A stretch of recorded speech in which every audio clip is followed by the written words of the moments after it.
ಮೊದಲನೇ ಮಹಾಯುದ್ಧದ ಕುರಿತು ಮತ್ತು ಸಿಲೆಬಸ್ ಅನ್ನ ರಿವ್ಯೂ ಮಾಡ್ಕೊಂಡಿದ್ವಿ.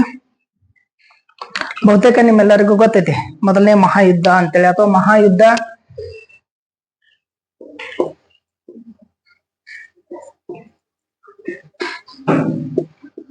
ಪ್ರಥಮ ಮಹಾಯುದ್ಧ ಅಂತೇಳಿ ಯಾವಾಗ ಆಗ್ತದೆ?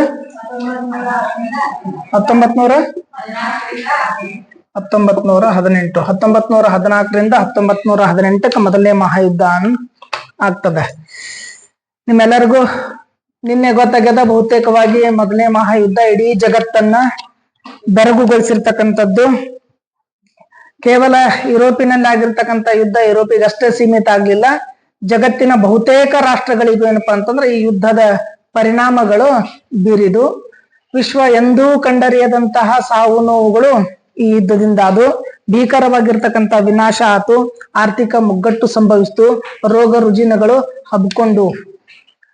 ಹೀಗಾಗಿ ಇಂಥ ಜಗತ್ತಿನೊಳಗ ಮತ್ತೊಂದು ಮಹಾಯುದ್ಧ ಆಗಬಾರ್ದು ಅನ್ನುವಂತ ಯೋಜನೆಯನ್ನ ಮೊದಲನೇ ಮಹಾಯುದ್ಧದ ನಂತರ ಹಾಕೊಳ್ಳಾಯ್ತ. ಆದ್ರೂ ಮತ್ತೆ ಎರಡನೇ ಮಹಾಯುದ್ಧ ಆಗ್ತದೆ, ಯೋಜನೆಗಳು ಹಾಕೊಂಡ್ರು ಎರಡನೇ ಮಹಾಯುದ್ಧ ಆಗ್ತದೆ. ಇಲ್ಲಿ ಮೊದಲನೇ ಮಹಾಯುದ್ಧ ಆಗ್ಬೇಕು ಅಂತಂದ್ರ ನಾವು ಸಾಕಷ್ಟು ಕಾರಣಗಳನ್ನ ನೋಡ್ತೀವಿ. ಕಾರಣಗಳನ್ನ ನೋಡುವಂತ ಸಂದರ್ಭದೊಳಗ ನಾವು ಮುಖ್ಯವಾಗಿ ಗಮನಿಸಬೇಕಾಗಿರ್ತಕ್ಕಂಥ ಅಂಶ ಏನು ಅಂತಂದ್ರೆ, ಮೊದಲನೇ ಮಹಾಯುದ್ಧದಕ್ಕಿಂತ ಪೂರ್ವದಲ್ಲಿರ್ತಕ್ಕಂಥ ಸ್ಥಿತಿಗತಿಗಳು. ನೀವು ಫಸ್ಟ್ ಸೆಮೆಸ್ಟರ್ದೊಳಗೆ ಓದಿದ್ರಿ. ಫಸ್ಟ್ ಸೆಮೆಸ್ಟರ್ದೊಳಗ 1789 ಫ್ರಾನ್ಸಿನ ಮಹಾಕ್ರಾಂತಿಯಿಂದ ನೋಡ್ಕೊಂಡ್ ಬಂದಿರಿ ಯುರೋಪಿನ ಚರಿತ್ರೆಯನ್ನ. ಈ ಫ್ರಾನ್ಸಿನ ಮಹಾಕ್ರಾಂತಿ ನಂತರ ಆಗಿರ್ತಕ್ಕಂಥ ಎಲ್ಲ ಘಟನೆಗಳು ಏನದವಲ್ಲ, ಒಂದಲ್ಲ ಒಂದು ರೀತಿಯಲ್ಲಿ ಮೊದಲನೇ ಮಹಾಯುದ್ಧಕ್ಕೆ ಪುಷ್ಟೀಕರಣವನ್ನ ನೀಡ್ತಾ ಇದ್ದು. ಹೀಗಾಗಿ ಅವೆಲ್ಲವುಗಳನ್ನ ಐತಿಹಾಸಿಕ ಹಿನ್ನೆಲೆ ಇಟ್ಟುಕೊಂಡು ಅದರ ಜೊತೆ ಏನಪ್ಪಾ ಅಂದ್ರೆ ಮೊದಲನೇ ಮಹಾಯುದ್ಧಕ್ಕೆ ನಾವು ಸಾಕಷ್ಟು ಕಾರಣಗಳನ್ನ ನೋಡ್ತೀವಿ. ಇಲ್ಲಿ ಮುಖ್ಯವಾಗಿ ಗಮನಿಸಬೇಕಾಗಿರೋದೇನು ಅಂತಂದ್ರೆ, ಬಹಳಷ್ಟು ವರ್ಷಗಳಿಂದ ಫ್ರಾನ್ಸಿನೊಳಗ ಯುರೋಪಿನೊಳಗ ಅಶಾಂತಿ ಏನಪ್ಪಾ ಅಂದ್ರ ತಲೆದೂರಿತ್ತು, ಶಾಂತಿ ಅನ್ನೋದಿರ್ಲಿಲ್ಲ. ಅರಾಜಕತೆ ಎಲ್ಲ ಕಡೆ ತಾಂಡಾಡ್ತಾ ಇತ್ತು, ಅತೃಪ್ತಿಯಿಂದ ಜನರು ನಡೆದಾಡ್ತಾ ಇದ್ರು, ಅಸಮಾನತೆ ಇತ್ತು. ಸಮಾನತೆ ಅನ್ನೋದೇನಪ್ಪಾ ಅಂದ್ರೆ ಮರೀಚಿಕೆ ಆಗ್ಬಿಟ್ಟಿತ್ತು. ಒಂದು ರಾಷ್ಟ್ರ ಮತ್ತೊಂದು ರಾಷ್ಟ್ರದ ಮಧ್ಯೆ ದ್ವೇಷ ವೈಷಮ್ಯವನ್ನ ಬಿತ್ತುವಂತ ಕೆಲಸ ಮಾಡ್ತಾ ಇದ್ದು. ಹೀಗಾಗಿ 1914 ಬಹುತೇಕ ಏನಪ್ಪಾ ಅಂದ್ರೆ ಮೊದಲನೇ ಮಹಾಯುದ್ಧ ಪ್ರಾರಂಭ ಆಗ್ತದೆ. ಸಣ್ಣ ಪ್ರಮಾಣದ ಯುದ್ಧ ಅದು, ಬಹಳ ಏನ್ ದೊಡ್ಡ ಪ್ರಮಾಣದ ಯುದ್ಧ ಅಲ್ಲ. ಸರ್ಬಿಯಾ ಮತ್ತು ಆಸ್ಟ್ರಿಯಾದ ಮಧ್ಯೆ ನಡೆದಿರ್ತಕ್ಕಂಥ ಒಂದು ಸಣ್ಣ ಪ್ರಮಾಣದ ಯುದ್ಧ. ಸರ್ಬಿಯಾದ ಪರವಾಗಿ ಬಹಳಷ್ಟು ರಾಷ್ಟ್ರಗಳು ಭಾಗವಹಿಸ್ತಾವ, ಆಸ್ಟ್ರಿಯಾದ ಪರವಾಗಿ 1-2-3 ರಾಷ್ಟ್ರಗಳು ಭಾಗವಹಿಸ್ತಾವ. ಇವು ಪ್ರಮುಖವಾಗಿರ್ತಕ್ಕಂಥವು. ಹೀಗಾಗಿ ಇಡೀ ಯುರೋಪಿನಲ್ಲಿ ನಡೆದಿರ್ತಕ್ಕಂಥ ಯುದ್ಧ ಜಗತ್ತಿನ ತುಂಬೆಲ್ಲ ವ್ಯಾಪಿಸ್ತದೆ. ಇಲ್ಲಿ ಮುಖ್ಯವಾಗಿ ನಾವು ಗಮನಿಸಬೇಕಾಗಿದ್ದು ಏನು ಅಂತಂದ್ರೆ, ಮೊದಲನೇ ಬಾರಿಗೆ 1914 ಸರ್ಬಿಯಾ ಮತ್ತು ಜರ್ಮನಿಯ ಮಧ್ಯೆ ಒಂದು ಸಣ್ಣ ಕಾರಣಕ್ಕಾಗಿ ಯುದ್ಧ ಆರಂಭ ಆಗ್ತದೆ. ಆ ಕಾರಣಗಳನ್ನ ಹೇಳುವಂತ ಸಂದರ್ಭದೊಳಗೆ ಹೇಳ್ತೇನೆ ಅಂತ. ಇಲ್ಲಿ ಮಿತ್ರ ರಾಷ್ಟ್ರಗಳು ಮತ್ತು ಶತ್ರು ರಾಷ್ಟ್ರಗಳು ಅಂತ ಕರಿತೀವಿ ನಾವು. ಮಿತ್ರ ರಾಷ್ಟ್ರಗಳು ಮತ್ತು ಶತ್ರು ರಾಷ್ಟ್ರಗಳು ಅಂತೇಳಿ, ಅಲಯನ್ಸ್ ಮತ್ತು ಎಕ್ಸಿಸ್ ರಾಷ್ಟ್ರ ಅಂತ ಕರ್ಕಂತೀವಿ. ಹಾಗಾದ್ರೆ ಮಿತ್ರ ರಾಷ್ಟ್ರಗಳು ಅಂತ ನಾವು ಹೇಗೆ ಪರಿಗಣಿಸ್ತೀವಿ ಅಂತಂದ್ರೆ, ಸರ್ಬಿಯಾ ಅನ್ನುವಂತ ಒಂದು ಸಣ್ಣ ರಾಷ್ಟ್ರದ ಮೇಲೆ ಆಸ್ಟ್ರಿಯಾ ಅನ್ನುವಂತ ಒಂದು ದೊಡ್ಡ ರಾಷ್ಟ್ರ ಏನಪ್ಪಾ ಅಂದ್ರೆ ದಾಳಿ ಮಾಡ್ತಲ್ಲ, ಹಾಗಾಗಿ ಸಣ್ಣವರ ಮೇಲೆ ದೊಡ್ಡವರು ದಬ್ಬಾಳಿಕೆ ಮಾಡಿದ್ರು. ಯಾವುದು ಆಸ್ಟ್ರಿಯಾ ಸರ್ವಾಧಿಕಾರತ್ವವನ್ನ ಮೆರೀತಿತ್ತಲ್ಲ, ಆ ರಾಷ್ಟ್ರೀಯದ ವಿರುದ್ಧವಾಗಿ ಯುರೋಪಿನಲ್ಲಿರ್ತಕ್ಕಂಥ ಬಹುತೇಕ ರಾಷ್ಟ್ರಗಳು ಒಂದಾದವು. ಆ ಒಂದಾಗಿರ್ತಕ್ಕಂಥ ರಾಷ್ಟ್ರಗಳಿಗೆ ಏನಪ್ಪಾ ಅಂದ್ರೆ ಬಹುತೇಕ ರಾಷ್ಟ್ರಗಳು ಏನು ಒಂದಾಗಿದ್ದು ಅವುಗಳನ್ನ ನಾವು ಮಿತ್ರ ರಾಷ್ಟ್ರಗಳು ಅಂತ ಕರಿತೀವಿ. ಯಾವುವು ಆಸ್ಟ್ರಿಯಾದ ನೀತಿ ಮತ್ತು ಧೋರಣೆಗಳನ್ನ ಹೊಂದಿಕೊಳ್ಳುವಂತ ರಾಷ್ಟ್ರಗಳಿದ್ದು ಅವನ್ನ ಶತ್ರು ರಾಷ್ಟ್ರಗಳು ಅಂತ ಕರಿತೀವಿ, ಆಕ್ಸಿಸ್ ರಾಷ್ಟ್ರಗಳು ಅಂತ ಕರಿತೀವಿ. ಹೀಗಾಗಿ ಮಿತ್ರ ರಾಷ್ಟ್ರದೊಳಗೆ ಯಾರ್ಯಾರಿದ್ರು ಅಂತಂದ್ರೆ, ಮೊದಲನೇದ್ದು ಸರ್ಬಿಯಾ ಇತ್ತು. ಸರ್ಬಿಯಾ ಮತ್ತು ಆಸ್ಟ್ರಿಯಾದ ಮಧ್ಯೆ ಮೊದಲನೇ ಬಾರಿಗೆ ಯುದ್ಧ ಪ್ರಾರಂಭ ಆಗಿದ್ದೆ, ಆಸ್ಟ್ರಿಯಾದ ಮಧ್ಯೆ ಮೊದಲಿಗೆ ಪ್ರಾರಂಭ ಆಗಿದ್ದೆ ಜುಲೈ 28, 1914. ಜುಲೈ 28, 1914.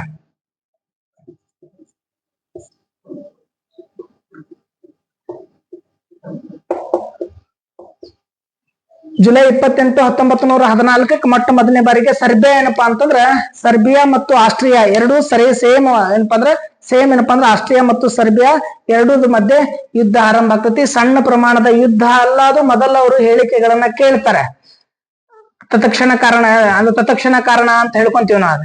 ಅದ್ರ ಜೊತೆ ಏನಪ್ಪಾ ಅಂತಂದ್ರ ಈ ಸರ್ಬಿಯಾಕ್ ಸಪೋರ್ಟ್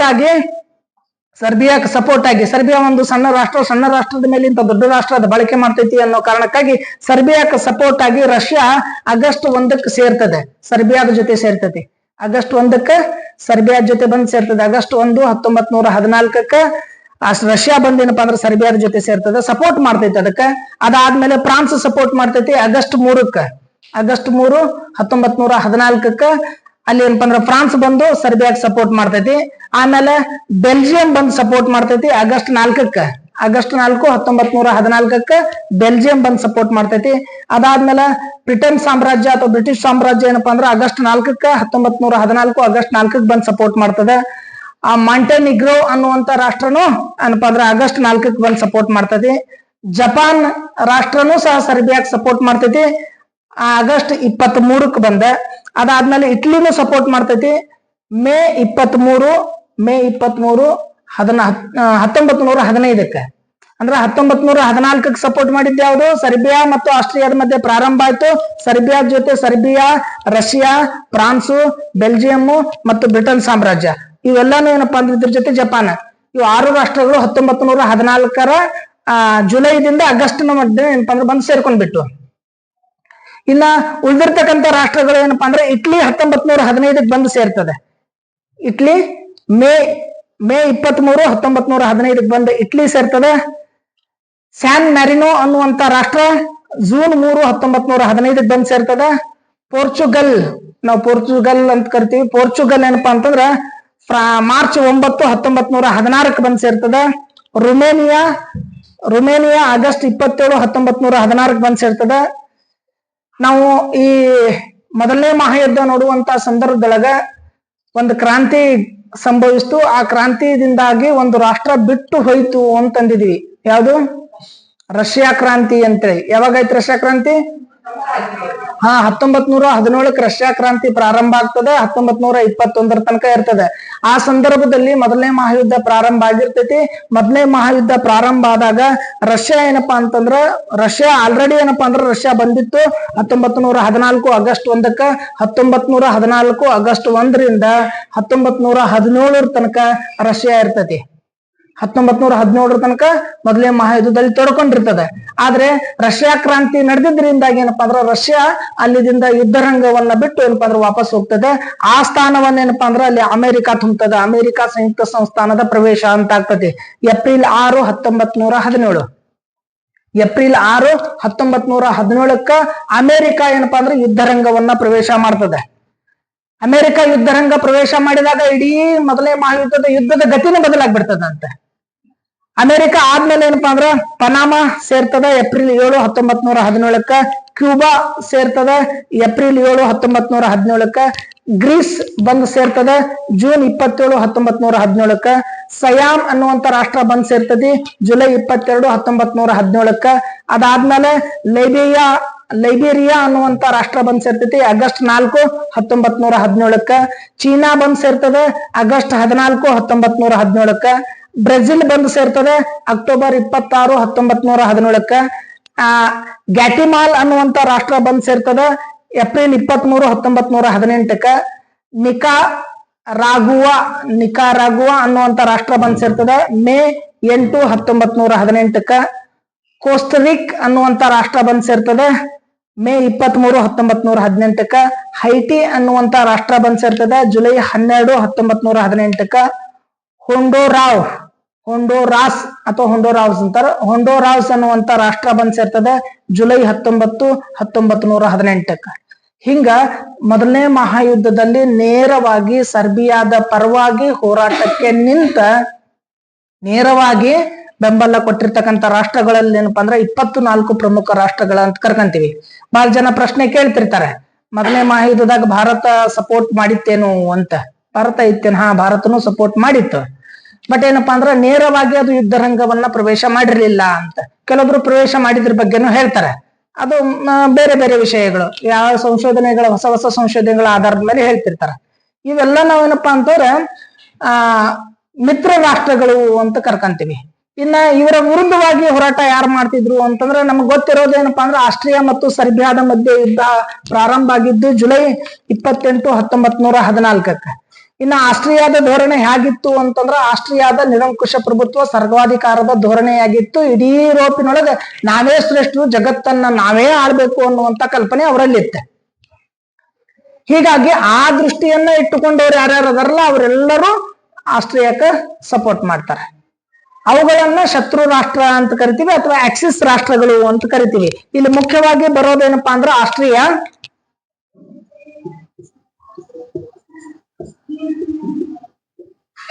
ಜುಲೈ 28, 1914 ಜುಲೈ 28, 1914 ಆಸ್ಟ್ರಿಯಾ ಬರ್ತೈತಿ. ಆಸ್ಟ್ರಿಯಾಕ್ ಸಪೋರ್ಟ್ ಆಗಿ ಹಂಗೇರಿಯಾ ಬರ್ತೈತಿ ಜುಲೈ 28, 1914. ಹಂಗೇರಿಯಾನು ಬೆಂಬಲ ಕೊಡ್ತೈತಿ, ಆಸ್ಟ್ರಿಯಾಕ್ ಬೆಂಬಲ ಕೊಡ್ತೈತಿ ಜುಲೈ 28, 1914. ಇನ್ನೊಂದು ರಾಷ್ಟ್ರ ಬೆಂಬಲ ಕೊಡ್ತೈತಿ ಜರ್ಮನಿನು ಆಸ್ಟ್ರಿಯಾಕ್ ಬೆಂಬಲ ಕೊಡ್ತೈತಿ ಆಗಸ್ಟ್ 1, 1914. ಇವು 3 ರಾಷ್ಟ್ರಗಳು ಪ್ರಮುಖವಾಗಿ ಈ 3 ರಾಷ್ಟ್ರಗಳು ಕೂಡ್ಕೊಂಡಿರ್ತಕ್ಕಂಥ ಒಂದು ಆಕ್ಸಿಸ್ ರಾಷ್ಟ್ರಗಳು, ಇನ್ನೊಂದು 24 ರಾಷ್ಟ್ರಗಳು ಕೂಡ್ಕೊಂಡಿರ್ತಕ್ಕಂಥ ಒಂದು ಅಲಯನ್ಸ್ ರಾಷ್ಟ್ರಗಳು, ಮಿತ್ರ ರಾಷ್ಟ್ರಗಳು ಮತ್ತು ಶತ್ರು ರಾಷ್ಟ್ರಗಳು ಅಂತ ನಾವು ಕರ್ಕೊಂತೀವಿ. ಇವೆಲ್ಲ ಕೂಡ್ಕೊಂಡು ಜಗತ್ತು ಕಂಡರಿಯದ ಕೇಳರಿಯದ ಒಂದು ಭೀಕರವಾಗಿರ್ತಕ್ಕಂಥ ಯುದ್ಧವನ್ನ ಮಾಡ್ತದೆ. ಇನ್ನು ಯುದ್ಧಕ್ಕೆ ಕಾರಣಗಳು ಏನು ಅಂತಂದಾಗ ನಾವು ಸಾಕಷ್ಟು ಕಾರಣಗಳನ್ನ ನೋಡ್ತೀವಿ. ಇಲ್ಲಿ ಮುಖ್ಯವಾಗಿ ನೋಡ್ಬೇಕಾಗಿದ್ದು ಯುದ್ಧಕ್ಕೆ, ಮೊದಲನೇ ಮಹಾಯುದ್ಧಕ್ಕೆ ಕಾರಣ ಏನು ಅಂತಂದ್ರ ಉತ್ಕಟವಾದ ರಾಷ್ಟ್ರಾಭಿಮಾನ ಕಾರಣ ಆಗ್ತದ. ಉತ್ಕಟವಾದ ರಾಷ್ಟ್ರಾಭಿಮಾನ ಮೊದಲನೇ ಮಹಾಯುದ್ಧಕ್ಕೆ ಕಾರಣ ಆಗ್ತದ.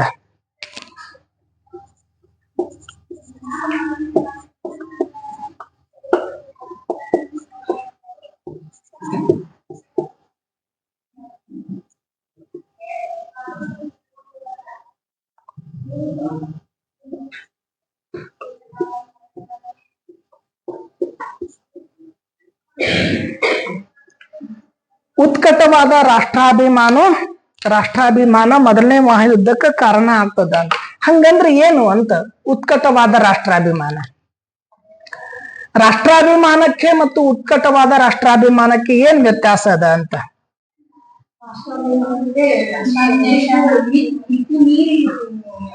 ಹಾ, ನಾನು ಒಳ್ಳೆಯವನಾಗಿರ್ಬೇಕು, ಓಕೆ, ನಾನೇ ಶ್ರೇಷ್ಠ, ಓಕೆ, ನಾನು ಒಬ್ಬನೇ ಶ್ರೇಷ್ಠ, ಉಳಿದವರೆಲ್ಲ ಕನಿಷ್ಠ ಅನ್ನೋದಿದೆಯಲ್ಲ.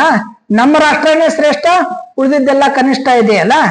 ನಮ್ಮ ಧರ್ಮನೇ ಶ್ರೇಷ್ಠ, ಉಳಿದಿದ್ದೆಲ್ಲ ಕನಿಷ್ಠ ಅನ್ನೋದಿದೆಯಲ್ಲ. ನಮ್ಮ ಧರ್ಮ ಶ್ರೇಷ್ಠ ಒಪ್ಪುಗಳನ್ನ ಉಳಿದಿದ್ದು ಕನಿಷ್ಠ ಮಾಡುವ ಅವಶ್ಯಕತೆ ಇಲ್ಲ ಅಂತ. ಹಂಗಂದ್ರ ಯುರೋಪಿನಲ್ಲಿ 19ನೇ ಶತಮಾನ ಏನು ಪ್ರಾರಂಭ ಆಗಿರ್ತದ, 19ನೇ ಶತಮಾನದ ಹೊತ್ತಿಗೆ ರಾಷ್ಟ್ರೀಯತೆ ಎಲ್ಲ ಕಡೆ ಬೆಳವಣಿಗೆ ಆಗ್ತದ, ಅದ್ರ ಜೊತೆ ಸರ್ವಾಧಿಕಾರತ್ವನು ಇರ್ತದ. ಯಾವ ಮಟ್ಟಕ್ಕೆ ಸರ್ವಾಧಿಕಾರತ್ವ ಇರ್ತೈತಿ ಅಂತಂದ್ರೆ ಜರ್ಮನಿಯ ಚಕ್ರವರ್ತಿ 2ನೇ ಕೈಸರ್ ವಿಲಿಯಂ, ಜರ್ಮನಿ ಚಕ್ರವರ್ತಿ 2ನೇ ಕೈಸರ್ ವಿಲಿಯಂ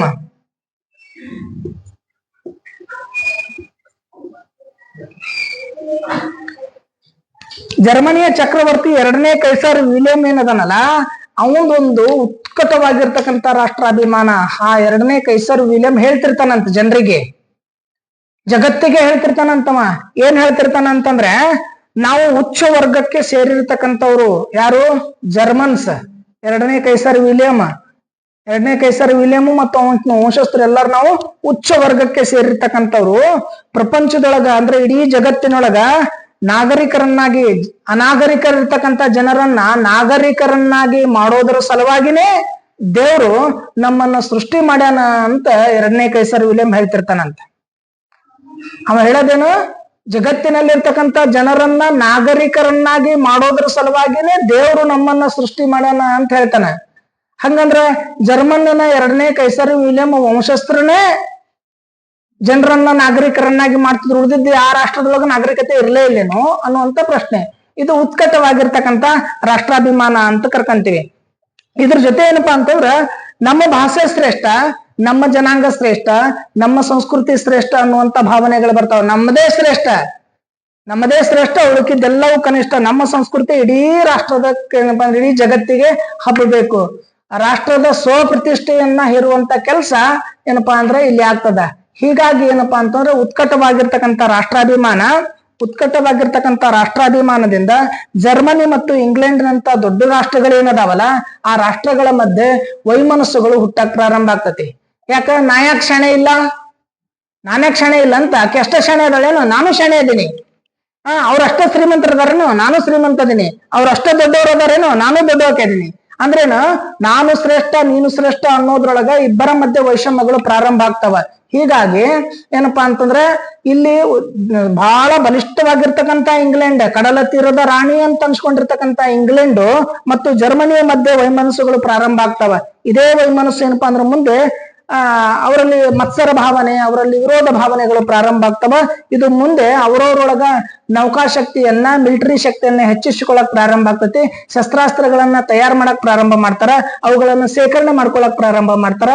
ಇವು ಹೆಚ್ಚಿಗೆ ಆದಂಗ ಅವರು ನಾವೇ ಶ್ರೇಷ್ಠ, ನಮ್ಮ ರಾಷ್ಟ್ರನೇ ಶ್ರೇಷ್ಠ ಅನ್ನುವಂತ ಭಾವನೆ ಬೆಳಿತೈತಿ. ಈ ಭಾವನೆ ಉತ್ಕಟವಾಗಿರ್ತಕ್ಕಂಥ ರಾಷ್ಟ್ರಾಭಿಮಾನದ ಭಾವನೆ ಮುಂದೆ ಮೊದಲನೇ ಮಹಾಯುದ್ಧಕ್ಕೆ ಏನಪ್ಪಾ ಅಂದ್ರ ಕಾರಣ ಆಗ್ತದ. ಕೊನೆಗಾಗಿದ್ದದು ನಾ ಶ್ರೇಷ್ಠ ಅನ್ನೋದು ಆ ಶ್ರೇಷ್ಠತೆಯನ್ನ ಪ್ರದರ್ಶನ ಮಾಡ್ಬೇಕು ಅಂತಂದ್ರೆ, ಆ ಶ್ರೇಷ್ಠತೆಯನ್ನ ತೋರಿಸ್ಕೊಳ್ಬೇಕು ಅಂತಂದ್ರೆ ಕೊನೆಯ ಅಸ್ತ್ರ ಏನಪ್ಪಾ ಅಂದ್ರೆ ಯುದ್ಧ ಅಂತ. ಎಷ್ಟು ದಿನ ಅವರ ಶಸ್ತ್ರಾಸ್ತ್ರಗಳು ಇಟ್ಕೊಳಕ್ ಸಾಧ್ಯ ಐತಿ? ಬಹುತೇಕ ರಾಷ್ಟ್ರಗಳು ಅಂತಿರ್ತಾವ, ಸಣ್ಣದಾಗಿರ್ತಕ್ಕಂಥ ಒಂದು ಉತ್ತರ ಕೊರಿಯಾ, ಸಣ್ಣದಾಗಿರ್ತಕ್ಕಂಥ ಒಂದು ಕೊರಿಯಾ ಏನಪ್ಪಾ ಅಂತಂದ್ರ ಅಮೆರಿಕಕ್ಕ ಸಡ್ ಹೊಡ್ಯಕ್ ನಿಲ್ತು ಅಂತ. ಸಣ್ಣ ರಾಷ್ಟ್ರ, ಯಾಕಂದ್ರೆ ನನ್ನಲ್ಲೂ ಶಸ್ತ್ರಾಸ್ತ್ರಗಳದಾವ ಅಂತ. ಇಲ್ಲಿ ಯಾರು ಶ್ರೇಷ್ಠರು ಯಾರು ಕನಿಷ್ಠರು ಅನ್ನುವಂತ ಪ್ರಶ್ನೆ ಬಂದಾಗ ಶಸ್ತ್ರಾಸ್ತ್ರಗಳು, ಅವರಲ್ಲಿರ್ತಕ್ಕಂಥ ನೌಕಾಪಡೆ, ಅವರಲ್ಲಿರ್ತಕ್ಕಂಥ ಆಯುಧಗಳು ಎಂಬ ಅವುಗಳ ಮೇಲೆ ನಿರ್ಭರ ಆಗ್ತತಿ. ಅದೇ ಉತ್ಕಟವಾಗಿರ್ತಕ್ಕಂಥ ರಾಷ್ಟ್ರಾಭಿಮಾನ ಮೊದಲನೇ ಮಹಾಯುದ್ಧಕ್ಕೆ ಕಾರಣ ಆಗ್ತತಿ. ಇನ್ನ ಇದ್ರ ಜೊತೆ ಇನ್ನೊಂದು ಕಾರಣ ಅಂತಂದ್ರ ವಾಣಿಜ್ಯ ಮತ್ತು ವಸಾಹತುಗಳ ಪೈಪೋಟಿ. ವಾಣಿಜ್ಯ ಪೈಪೋಟಿ, ವಸಾಹತು ಸ್ಥಾಪನೆ. ವಾಣಿಜ್ಯ ಪೈಪೋಟಿ ಮತ್ತು ವಸಾಹತು ಸ್ಥಾಪನೆ.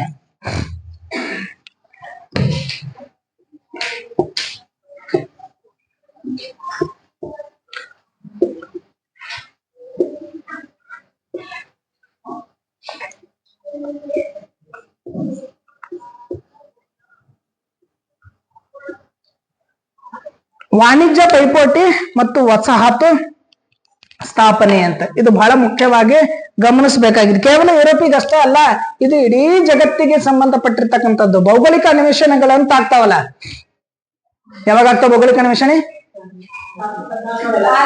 1400. ಯಾಕಾಗ್ತದೆ? ಕಾನ್ಸ್ಟಾಂಟಿನೋಪಲ್ ಪತನ ಆಗ್ತದ ಅಂತ. ಕಾನ್ಸ್ಟಾಂಟಿನೋಪಲ್ ಪತನ ಆದ್ಮೇಲೆ ಅವಾಗೇನಪ್ಪಾ ಅಂತಂದ್ರೆ ಹೊಸ ಮಾರ್ಗಗಳು, ಭೌಗೋಳಿಕ ಅನ್ವೇಷಣೆಗಳು ಪ್ರಾರಂಭ ಆಗ್ತಾವ. ಯಾಕೆ ಪ್ರಾರಂಭ ಅದು ಅಂತ ಏನ್ ಅವಶ್ಯಕತೆ ಇತ್ತು? ಏನ್ ಅವಶ್ಯಕತೆ ಇತ್ತು ಅಂತಂದ್ರ ಈ ವಾಣಿಜ್ಯ ಪೈಪೋಟಿ ಅವಶ್ಯಕತೆ ಇತ್ತು. ಬಂದಾದ್ರೆ ಏನಾಗ್ತದೆ? ವ್ಯಾಪಾರ ಸ್ಥಗಿತ ಆಗ್ತದೆ. ತಾವು ವ್ಯಾಪಾರ ಮಾಡ್ಬೇಕು ಅಂತಂದ್ರೆ ಹೊಸ ಮಾರ್ಗಗಳನ್ನ ಕಂಡು ಹಿಡಿಬೇಕು. ನಮ್ಮ ನೋಡುವಂತೀವಿ, ಭೌಗೋಳಿಕ ಅನ್ವೇಷಣೆಗಳನ್ನ ನೋಡ್ಕೊಂತೀವಿ ನಾವು. ಕಾನ್ಸ್ಟಾಂಟಿನೋಪಲ್ ಪತನ ಆದ್ಮೇಲೆ ಎಷ್ಟೆಷ್ಟು ರಾಷ್ಟ್ರಗಳು ವ್ಯಾಪಾರದ ಸಲುವಾಗಿ ಎಂತ ರಾಷ್ಟ್ರಗಳಿಗೆ ಅಡ್ಡಾಡಿದ್ರು ಅಂತ. ಹಂಗ ಭಾರತವನ್ನ ಎಕ್ಸಾಂಪಲ್ ತಗೊಂತೀವಿ. ವ್ಯಾಪಾರಕ್ಕಾಗಿ ಬಂದವರೆಲ್ಲ 200 ವರ್ಷ ಭಾರತವನ್ನ ಆಳಿರ್ತಕ್ಕಂಥ ಉದಾಹರಣೆಯನ್ನು ನಾವು ಗಮನಿಸ್ತೀವಿ. ಇಲ್ಲಿ ಭೌಗೋಳಿಕ ಅನ್ವೇಷಣೆಗಳು ಮಾಡಕ್ ಮುಖ್ಯವಾಗಿರ್ತಕ್ಕಂಥ ಉದ್ದೇಶನೇ ವಾಣಿಜ್ಯ ಪೈಪೋಟಿ. ಬರೇ ವಾಣಿಜ್ಯ ಪೈಪೋಟಿ ಅಷ್ಟೇ ಮಾಡ್ಲಿಲ್ಲ ಅವರು, ಬರೇ ವ್ಯಾಪಾರದ ಪೈಪೋಟಿ ಮಾಡ್ಲಿಲ್ಲ. ಅದ್ರ ಜೊತೆ ವ್ಯಾಪಾರ ಮಾಡ್ಕೊಂತ ವಸಾಹತುಗಳನ್ನ ಸ್ಥಾಪನೆ ಮಾಡಿದ್ರು ಅಂತ. ವಸಾಹತು ಸ್ಥಾಪನೆ ಮಾಡಿದ್ರೊಳಗೂ ಪೈಪೋಟಿ ನಡೆದು, ವಾಣಿಜ್ಯದೊಳಗೂ ಪೈಪೋಟಿ ನಡೆದು. ಅಂದ್ರೆ ವ್ಯಾಪಾರ ಸಂಪರ್ಕವನ್ನ ಹೆಚ್ಚಿಸಿಕೊಳ್ಳುವ ಸಲುವಾಗಿ, ತಮ್ಮ ವ್ಯಾಪಾರವನ್ನ ಹೆಚ್ಚಿಸಿಕೊಳ್ಳುವ ಸಲುವಾಗಿ ಪೈಪೋಟಿಗಳನ್ನ ಮಾಡಿದ್ರು. ಯುರೋಪಿನಲ್ಲಿರ್ತಕ್ಕಂಥ ರಾಷ್ಟ್ರಗಳು ತಮ್ಮ ವ್ಯಾಪಾರ ಹೆಚ್ಚಿಸಿಕೊಳ್ಳುವ ಸಲುವಾಗಿನೇ ಈ ವಾಣಿಜ್ಯ ಪೈಪೋಟಿಗಳು ಹೆಚ್ಚಾದವು ಅಂತ. ಯಾಕೆ ಪೈಪೋಟಿ ಮಾಡ್ಬೇಕು ಅಂತಂದ್ರೆ ತಮ್ಮ ವ್ಯಾಪಾರವನ್ನ ವೃದ್ಧಿಸ್ಕೊಳ್ಬೇಕು. ಇಡೀ ವ್ಯಾಪಾರದೊಳಗ ಅತಿ ಮುಖ್ಯವಾಗಿರ್ತಕ್ಕಂಥ ರಾಷ್ಟ್ರ ಅಂತಂದ್ರೆ ಇಂಗ್ಲೆಂಡ್ ಆಗಿತ್ತ. ಇಂಗ್ಲೆಂಡಿನ ವಸ್ತುಗಳ ಮೇಲೇನೆ ಯುರೋಪಿನ ರಾಷ್ಟ್ರಗಳು ನಿರ್ಭರ ಆಗಿದ್ದುವೆ ಹೊರತು ಯುರೋಪಿನ ವ್ಯಾಪಾರದ ಮೇಲೆ ಇಂಗ್ಲೆಂಡ್ ನಿರ್ಭರ ಆಗಿರ್ಲಿಲ್ಲ. ನಾವು ಫ್ರಾನ್ಸಿನ ಮಹಾಕ್ರಾಂತಿ ಸಂದರ್ಭದೊಳಗೆ ನೋಡ್ಕೊಂಡಿರ್ತೀವಿ. ಫ್ರಾನ್ಸಿನ ಮಹಾಕ್ರಾಂತಿ ಸಂದರ್ಭದೊಳಗೆ ನೋಡಿದೀವಿ ನಾವು. ಫ್ರಾನ್ಸ್ ಮತ್ತು ಯುರೋಪಿನಲ್ಲಿರ್ತಕ್ಕಂಥ ರಾಷ್ಟ್ರಗಳು ಇಂಗ್ಲೆಂಡಿನ ವಸ್ತುಗಳ ಮೇಲೆ ನಿರ್ಭರ ಆಗಿದ್ದು, ಆದ್ರೆ ಇಂಗ್ಲೆಂಡ್ ಅವರ ವ್ಯಾಪಾರದ ಮಧ್ಯೆ ಏನಪ್ಪಾ ಅಂದ್ರೆ ನಿಂತಿರ್ಲಿಲ್ಲ. ಇಂಗ್ಲೆಂಡ್ ಅನ್ನ ಒಂದಿಸಿದ್ರೆ ಇಡೀ ಯುರೋಪ್ ಅನ್ನ ತನ್ನ ಕಪ್ಪಿ ಮುಷ್ಟಿಯಲ್ಲಿ ಇಟ್ಕೊಳ್ಬಹುದು ಅನ್ನುವಂತ ಕಲ್ಪನೆಯನ್ನ ಬಹಳಷ್ಟು ಜನ ಯುರೋಪಿನ ಅರಸರು ಕಂಡ್ಕೊಂಡಿದ್ರೆ, ಬಟ್ ಅದು ಇಂಗ್ಲೆಂಡ್ ಅನ್ನ ವ್ಯಾಪಾರದೊಳಗೆ ಮನಸಕ್ ಆಗ್ಲೇ ಇಲ್ಲ. ಹೀಗಾಗಿ ಯುರೋಪಿನ ಮಾರುಕಟ್ಟೆಯಲ್ಲಿ ತಮ್ಮ ಪ್ರಭುತ್ವವನ್ನ ಸ್ಥಾಪಿಸಿಕೊಳ್ಳೋ ಸಲುವಾಗಿ ತಮ್ಮ ಪ್ರಭುತ್ವವನ್ನು ಸ್ಥಾಪಿಸಿಕೊಳ್ಳುವ ಸಲುವಾಗಿ 19ನೇ ಶತಮಾನದೊಳಗ ವಾಣಿಜ್ಯ ಪೈಪೋಟಿಗಳಾದು, ವಸಾಹತುಗಳ ಸ್ಥಾಪನೆಗೆ ಪೈಪೋಟಿಗಳು ನಡೆದು. ಇಲ್ಲಿ ಇಂಗ್ಲೆಂಡ್ ಒಂದಿತ್ತು ವ್ಯಾಪಾರದೊಳಗ, ಅದ್ರ ಜೊತೆ ನಡು ಫ್ರಾನ್ಸ್ನು ಬಂದಿತ್ತು ವ್ಯಾಪಾರದೊಳಗ. ಬಹಳ ಮುಖ್ಯವಾಗಿ ಬಂದಿದ್ದೇನಪ್ಪಾ ಅಂದ್ರೆ ಜರ್ಮನಿ ಏನ್ ಮಾಡ್ತದಪ್ಪ ಅಂತಂದ್ರೆ ಈ ವಾಣಿಜ್ಯ ಪೈಪೋಟಿ ಮತ್ತು ವಸಾಹತುಗಳ ಸ್ಥಾಪನೆ ಮಾಡ್ತದ. ಅದ್ರ ಜೊತೆ ಕೈಗಾರಿಕೆಗಳನ್ನ ಸ್ಥಾಪನೆ ಮಾಡಕ್ ಪ್ರಾರಂಭ ಮಾಡ್ತತಿ. ಕೈಗಾರಿಕಾ ಅಭಿವೃದ್ಧಿಗೆ ಏನಪ್ಪಾ ಅಂದ್ರೆ ಬಹಳ ಮುಖ್ಯವಾದ ಒತ್ತನ್ನ ಜರ್ಮನಿ ಕೊಡ್ತತಿ. ಕೈಗಾರಿಕಾ ಅಭಿವೃದ್ಧಿ ಕೊಟ್ಟು ಅಂದ್ರ ಕಡಿಮೆ ಬೆಲೆಯಲ್ಲಿ ಸಿಗ್ತಕ್ಕಂತ ಕಚ್ಚಾ ವಸ್ತುಗಳೇನದಾವ, ಆ ಕಡಿಮೆ ಬೆಲೆಯಲ್ಲಿ ಸಿಗ್ತಕ್ಕಂತ ಕಚ್ಚಾ ವಸ್ತುಗಳನ್ನ ತಗೊಂಡೋಗಿ ಪಕ್ಕಾ ವಸ್ತುಗಳನ್ನಾಗಿ ಮಾಡಿ ಮತ್ತೆ ತಂದು ವ್ಯಾಪಾರವನ್ನ ಮಾಡೋದು. ಜರ್ಮನಿ ಎಷ್ಟು ಇಂಗ್ಲೆಂಡ್ ಪೈಪೋಟಿ ಮಾಡ್ತೈತಿ ಅಂತಂದ್ರ ಕಡಿಮೆ ಬೆಲೆಯ ಕಚ್ಚಾ ವಸ್ತುಗಳನ್ನ ತಗೊಂಡ್ ಬಂದು ತಯಾರು ಮಾಡಿ ಕಡಿಮೆ ಬೆಲೆನೇ ಅಲ್ಲಿ ಮಾಡಕ್ ಪ್ರಾರಂಭ ಮಾಡ್ತೈತಿ. ನಾವ್ ಅಂತೀವಲ್ಲ, ನಾವ್ ಹೇಗತ್ತ ಅಂತಂದ್ರೆ ಎಲ್ಲಿ ಕಡಿಮೆ ರೇಟ್ ಸಿಗ್ತೈತೋ ಅಲ್ಲಿ ಹೋಗ್ತೀವಿ. ಡಿಸ್ಕೌಂಟ್ ಕೊಟ್ಟಲ್ಲಿ ನಾವೆಲ್ಲಾರು ಹೋಗ್ತೀವಿ. ಡಿಸ್ಕೌಂಟ್ ಎಷ್ಟೈತೆ ಅಂತ ಯೋಚನೆ ಮಾಡಂಗಿಲ್ಲ ನಾವು. 50% ಡಿಸ್ಕೌಂಟ್ ನೋಡ್ರಿ, ಒನ್ ಬೈ ಒನ್ ಗೆಟ್. ಒಂದ್ ತಗೊಂಡ್ರೆ ಒನ್ ಗೆಟ್ ಒನ್ ಬೈ, ಒಂದ್ ತಗೊಂಡ್ರೆ ಒನ್ ಫ್ರೀ. ಅಂದ್ರೆ ಒಂದ್ ತಗೊಂಡ್ರೆ ಒಂದ್ ಫ್ರೀ ಅಂತಂದ್ರೆ ಏನ್ 50% ಡಿಸ್ಕೌಂಟ್ ಅಂದ್ರೆ ನಾವು ಆ ಡಿಸ್ಕೌಂಟ್ ಹೋಗ್ತೇವೆ ಹೊರತು ಅದರ ಹಿನ್ನೆಲೆ ನಮ್ಗೆ ಗೊತ್ತಾಗ್ಬೇಕಲ್ಲ. ನಾವೆಲ್ಲಾನು ಫ್ರೀ ಅನ್ಕೊಂತ ಹೋಗ್ತೀವಿ ಅಂತಾರೆ. ಫ್ರೀ ಹಿಂದಿರುವ ಲಾಸ್ಗಳನ್ನು ನಾವು ಅರ್ಥ ಮಾಡ್ಕೊಳ್ಬೇಕಲ್ಲ. ಜರ್ಮನಿ ಏನ್ ಕಚ್ಚಾ ವಸ್ತುಗಳನ್ನ ತಗೊಂಡ್ ಬಂದು ಕಡಿಮೆ ಬೆಲೆ ಒಳಗ ಮಾರಾಟ ಮಾಡಕ್ ಪ್ರಾರಂಭ ಮಾಡ್ತೋ, ಇದರಲ್ಲಿ ಪೈಪೋಟಿಗಳು ಪ್ರಾರಂಭ ಆದವು. ಮತ್ ಜರ್ಮನಿ ಕಡಿಮೆ ಮಾಡಕತ್ತಂದ್ರ ಉಳಿದವ್ರು ಸುಮ್ ಕೂಡ್ತಾರ? ಯಾರೇ ಒಬ್ರು ಕಿರಾಣಿ ಅಂಗಡಿ ಹಾಕಿರ್ತಾರ. ಕಿರಾಣಿ ಅಂಗಡಿ ಹಾಕಿದಾಗ ಅವ್ರದ್ದು ನಡೆದಿರ್ತದ, ಚೆನ್ನಾಗಿ ನಡೆದಿರ್ತದ. ಇನ್ನು ಮತ್ತೊಬ್ರು ಹೊಸಬ್ರು ಕಿರಾಣಿ ಅಂಗಡಿ ಅಲ್ಲಿ ಪಕ್ಕಕ್ಕೆ ಹಾಕಿ ಅವ್ರಕ್ಕಿಂತ ಕಡಿಮೆ ಬೆಲೆ ಒಳಗ್ ಮಾರಾಟ ಮಾಡಾಕತ್ರ ಅಂತಂದ್ರೆ ಗಿರಾಕಿಗಳು ಯಾರ ಕಡೆ ಹೋಗ್ತಾರ? ಕಡಿಮೆ ಬೆಲೆ ಕಡೆ ಹೋಗ್ತಾರ. ಈ ಕಡಿಮೆ ಬೆಲೆ ಮಾರಾಟ ಮಾಡೋನ್ ಕಡೆ ಗಿರಾಕಿಗಳು ಹೊಂಟು ಅಂತಂದ್ರೆ ಇನ್ನ ಆ ಪಕ್ಕದ ಅಂಗಡಿ ಏನ್ ಮಾಡ್ಬೇಕು? ಚಲೋ ಆತಂತಾನ.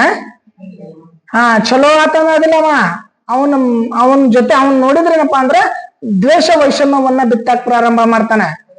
ಇವನಿಂದ ನನಗ್ ಲಾಸ್ ಆಗಾಕತ್ತು ಅನ್ನುವಂತ ಭಾವನೆ ಬರ್ತದೆ. ಹಂಗ ಯುರೋಪಿನಲ್ಲಿರ್ತಕ್ಕಂಥ ರಾಷ್ಟ್ರಗಳಲ್ಲಿ ಏನಪ್ಪಾ ಅಂತಂದ್ರ ಜರ್ಮನಿ ಕೈಗಾರಿಕೆಗಳನ್ನ ಸ್ಥಾಪನೆ ಮಾಡಿ ಕಚ್ಚಾ ವಸ್ತುಗಳನ್ನ ತಗೊಂಡು ಪಕ್ಕಾ ವಸ್ತುಗಳನ್ನಾಗಿ ಮಾಡ್ಕೊಂಡು ಕಡಿಮೆ ಬೆಲೆಗೆ ಮಾರಾಟ ಮಾಡೋದ್ರಿಂದ ಮಾರುಕಟ್ಟೆ ಒಳಗೆ ಜರ್ಮನಿ ತನ್ನ ಸ್ವಾಮ್ಯವನ್ನ ಪಡ್ಕೊಳ್ಬೇಕು, ತಾನೇ ಕಿಂಗ್ ಅನ್ಸ್ಕೊಳ್ಬೇಕು ಅನ್ನುವಂತ ಪ್ರಯತ್ನ ಮಾಡ್ತದ. ಈ ಪ್ರಯತ್ನದಿಂದಾಗಿ ಇಂಗ್ಲೆಂಡ್ ಮತ್ತು ಜರ್ಮನಿಯ ಮಧ್ಯೆ ವೈಷಮ್ಯಗಳು ಬೆಳಿತಾವ, ಪೈಪೋಟಿಗಳು ಬೆಳೆಯೋದ್ರಿಂದ ಏನಪ್ಪಾ ಅಂದ್ರೆ ಇದು ಮುಂದೆ ಮೊದಲನೇ ಮಹಾಯುದ್ಧಕ್ಕೆ ಕಾರಣ ಆಗ್ತತಿ. ಬಹಳಷ್ಟು ಜನ ವಸಾಹತು ಅಂತ ಕರೀತಾರೆ. ವಸಾಹತು ಅಂದ್ರೇನು? ವಸಾಹತುಗಳು ಅಂತಂದ್ರೆ ವ್ಯಾಪಾರಿ ಕೊಠಡಿಗಳು ಅಂತವು. ವಸ್ತುಗಳನ್ನ ತಂದು ಈ ಸಮುದ್ರದ ದಂಡಿ ಒಳಗ್ ಬಂತಾವಲ್ಲ, ಅಲ್ಲಿ ಏನಪ್ಪಾ ಅಂದ್ರೆ ಆ ವಸ್ತುಗಳನ್ನ ತಂದು ಇಡ್ಬೇಕಲ್ಲಿ. ಇದಾಕ್ ಸ್ಟೋರೇಜ್, ಅದು ವಸಾಹತು ಸ್ಥಾಪನೆ ಅಂತ ಕರ್ಕಂತಾರೆ. ಹಂಗೇನಪ್ಪಾ ಅಂದ್ರೆ ಅದ್ರೊಳಗ ಪೈಪೋಟಿಗಳಾಗ್ತಾವ. ಆ ಪೈಪೋಟಿ ಮತ್ತೆ ಮೊದಲೇ ಮಹಾಯುದ್ಧಕ್ಕೆ ಏನಪ್ಪಾ ಅಂದ್ರೆ ಕಾರಣ ಆಗ್ತದ ಅಂತ ನೋಡ್ಕೊಂತೀವಿ. ಇದ್ರ ಜೊತೆ ಇನ್ನೊಂದು ಮುಖ್ಯವಾಗಿರ್ತಕ್ಕಂಥ ಕಾರಣ ಅಂತಂದ್ರೆ ಇತ್ಯರ್ಥವಾಗದ ಗಡಿ ಸಮಸ್ಯೆಗಳು. ಗಡಿ ಸಮಸ್ಯೆಗಳು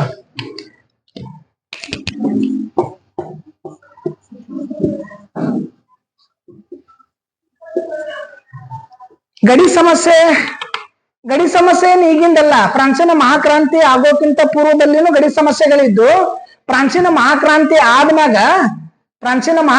ಆದ್ಮ್ಯಾಗೂ ಗಡಿ ಸಮಸ್ಯೆಗಳು ಬಂದು, ನೆಪೋಲಿಯನ್ ಕಾಲದಾಗೂ ಗಡಿ ಸಮಸ್ಯೆಗಳಿದ್ದು, ಮೆಟರ್ನಿಕ್ನ ಕಾಲದೊಳಗೂ ಗಡಿ ಸಮಸ್ಯೆಗಳಿದ್ದು. ಆ ಗಡಿ ಸಮಸ್ಯೆಗಳು ಹಂಗ ಉಟ್ಕೊಂಡು ಹೋಗ್ತಾವ. ಇವತ್ತಿಗೂ ನಮ್ಮ ಭಾರತ ಸ್ವತಂತ್ರ ಆದ್ರೂ ಸಹ ಬೇರೆ ಬೇರೆ ರಾಷ್ಟ್ರಗಳ ಗಡಿ ಸಮಸ್ಯೆಗಳದಾವ.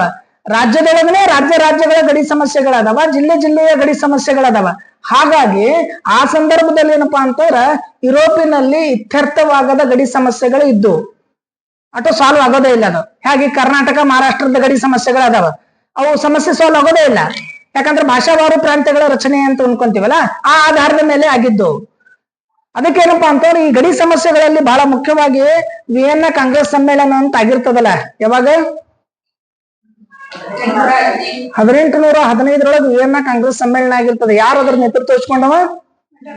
ಮೆಟರ್ನಿಕ್ 1815 ವಿಯೆನ್ನಾ ಕಾಂಗ್ರೆಸ್ ಸಮ್ಮೇಳನ ಏನ್ ಮಾಡ್ಕೊಂಡಿರ್ತಲ್ಲ, ಆ ವಿಯೆನ್ನಾ ಕಾಂಗ್ರೆಸ್ ಸಮ್ಮೇಳನದೊಳಗೂ ಸಹ ಈ ಪ್ರಾದೇಶಿಕ ವಿಂಗಡಣೆ ಏನೈತಿ, ಗಡಿ ವಿಂಗಡಣೆಯ ಸಮಸ್ಯೆಗಳು ಅವು ಹಂಗೆ ಉಳಿದ್ಬಿಟ್ಟಿರ್ತಾವ. ಕೆಲವೊಂದಿಷ್ಟು ಸಮಸ್ಯೆಗಳು ಬಗೆಹರಿದಿರ್ತಾವ, ಕೆಲವೊಂದು ಸಮಸ್ಯೆಗಳು ಹಂಗೆ ಉಳಿದಿರ್ತಾವ. ಅಂದ್ರೆ ಫ್ರಾನ್ಸ್ ಮತ್ತು ಜರ್ಮನಿಯ ಮಧ್ಯೆ ಗಡಿ ಸಮಸ್ಯೆಗಳು ಇರ್ತಾವ. ಫ್ರಾನ್ಸ್ ಮತ್ತು ಜರ್ಮನಿ ಮಧ್ಯೆ ಅಲ್ಲಿ ಬಹಳ ಇಂಪಾರ್ಟೆಂಟ್ ಆಗಿರ್ತಕ್ಕಂಥ ಎರಡು ಪ್ಲೇಸ್ಗಳು, ಒಂದು ಅಲ್ಸೈಸ್, ಇನ್ನೊಂದು ಲೋರೆನ್ಸ್. ಅಲ್ಸೈಸ್ ಮತ್ತು ಲೋರೆನ್ಸ್ ಅನ್ನುವಂತ ಎರಡೂ ಪ್ರದೇಶಗಳ ಮಧ್ಯೆ ಫ್ರಾನ್ಸ್ ಮತ್ತು ಜರ್ಮನಿ ಮಧ್ಯೆ ವೈಮನಸ್ಸುಗಳು ಇರ್ತಾವ. ಆ ಎರಡೂ ರಾಷ್ಟ್ರಗಳ ಮಧ್ಯೆ ಈ ಪ್ರದೇಶಕ್ಕಾಗಿ ಕಿತ್ತಾಟಗಳು ಇರ್ತಾವ. ಇಟಲಿ ಮತ್ತು ಆಸ್ಟ್ರಿಯಾದ ಮಧ್ಯೆ ಗಡಿ ಸಮಸ್ಯೆಗಳು ಇರ್ತಾವ. ಇಟಲಿ ಮತ್ತು ಆಸ್ಟ್ರಿಯಾದ ಮಧ್ಯೆನೂ ಗಡಿ ಸಮಸ್ಯೆಗಳು ಇರ್ತಾವ.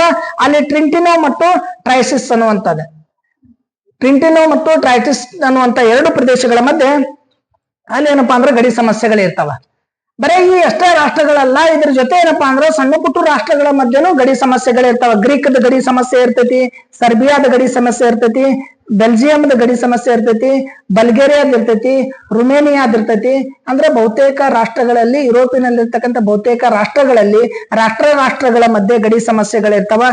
ಈ ಗಡಿ ಸಮಸ್ಯೆಗಳು ಬಗೆಹರಿಯದೇ ಇದ್ದಾಗ, ಏನಂದ್ರೆ ಇವು ಇತ್ಯರ್ಥವಾಗದೇ ಇದ್ದಾಗ ಅದು ಏನಪ್ಪಾ ಅಂದ್ರ ಮುಂದೆ ಮೊದಲನೇ ಮಹಾಯುದ್ಧಕ್ಕೆ ಕಾರಣ ಆಗ್ತತಿ. ಇವ್ರ ಮಧ್ಯೆ ಯಾರು ಶಾಂತಿ ಸಂಧಾನ ಮಾಡಕ್ ಮುಂದಾಗದೇ ಇಲ್ಲ. ಯಾರು ಮಾಡ್ಬೇಕು ಅಂತ ಶಾಂತಿ ಸಂಧಾನ ಯಾರು ಮಾಡ್ಬೇಕು ಅಂದ್ರೆ ಮನಿಗೊಬ್ರು ಯಾರೇ ಹಿರಿಯರಿದ್ರೆ ಜಗಳಾಡಕತ್ರ ಸಮಸ್ಯೆ ಬಗೆಹರಿಸ್ಕೊಳ್ಬೇಕು. ಹಿರಿಯರೇ ಇಲ್ಲಂದಾಗ ಅದಕ್ಕೆ ಈ ರಾಷ್ಟ್ರಗಳ ಗಡಿ ಸಮಸ್ಯೆಯನ್ನ ಶಾಂತಿ ಸಂಧಾನದ ಮೂಲಕ ಬಗೆಹರಿಸೋದ್ರೊಳಗೆ ಯಾರು ಮಧ್ಯಸ್ಥಿಕೆ ವಹಿಸೋದಿಲ್ಲ. ಆ ಸಮಸ್ಯೆಗಳು ಬಹಳಷ್ಟು ಉಲ್ಬಣಗೊಂಡಾಗ ಆ ಸಮಸ್ಯೆಗಳೇ ಮುಂದೆ ಏನಪ್ಪಾ ಅಂದ್ರ ಅನಿವಾರ್ಯವಾಗಿ ಯುದ್ಧದ ರೂಪವನ್ನ ತಾಳ್ತತಿ, ಜಗಳಾಗ ಚಾಲು ಆಗ್ಬಿಡ್ತಾವ. ನನಗ ಇವ್ರಿಗೆ ಗಡಿ ಸಮಸ್ಯೆಗಳದಾವ, ನಂದು ಹೊಲದ್ದು ಇವ್ರ ಹೊಲದ್ದು ಗಡಿ ಸಮಸ್ಯೆಗಳದಾವ, ನಾವಿಬ್ರು ಒಟ್ಟ ಸರ್ಕಳಿಲ್ಲ. ಕೊನೆಗೆ ಏನಾಗಿತ್ತಪ್ಪ ಅಂತ ನಾವಿಬ್ರು ಜಗಳಾಡಕ್ ಪ್ರಾರಂಭ ಮಾಡ್ತೀವಿ. ನನ್ನ ಪಕ್ಕದವ ಏನದಲ್ಲ ಇನ್ನೊಬ್ಬ ಅವ್ ಇವ್ರಿಗೆ ಸಪೋರ್ಟ್ ಮಾಡ್ತಾನೆ, ಅವ್ರ ಪಕ್ಕದವ್ರು ಯಾರದಾರಲ್ಲ ಅವ್ರಿಗೆ ಸಮಸ್ಯೆ ಕೊಡೋರು ಅವ್ರು ನನಗೆ ಸಪೋರ್ಟ್ ಮಾಡ್ತಾರೆ. ಹೀಗಾಗಿ ಇತ್ಯರ್ಥವಾಗದ ಗಡಿ ಸಮಸ್ಯೆ ಮೊದಲನೇ ಮಹಾಯುದ್ಧಕ್ಕೆ ಕಾರಣ ಆಗ್ತೈತಿ. ಇನ್ನ ಇದ್ರ ಜೊತೆ ಇನ್ನೊಂದು ಮುಖ್ಯವಾಗಿರ್ತಕ್ಕಂಥ ಕಾರಣ ಟ್ರಿಪಲ್ ಅಲೈನ್ಸ್ ಮತ್ತು ಟ್ರಿಪಲ್ ಎಂಟಿಟಿ ಅಂತ. ಟ್ರಿಪಲ್ ಅಲೈನ್ಸ್ ಮತ್ತು ಟ್ರಿಪಲ್ ಎಂಟಿಟಿ.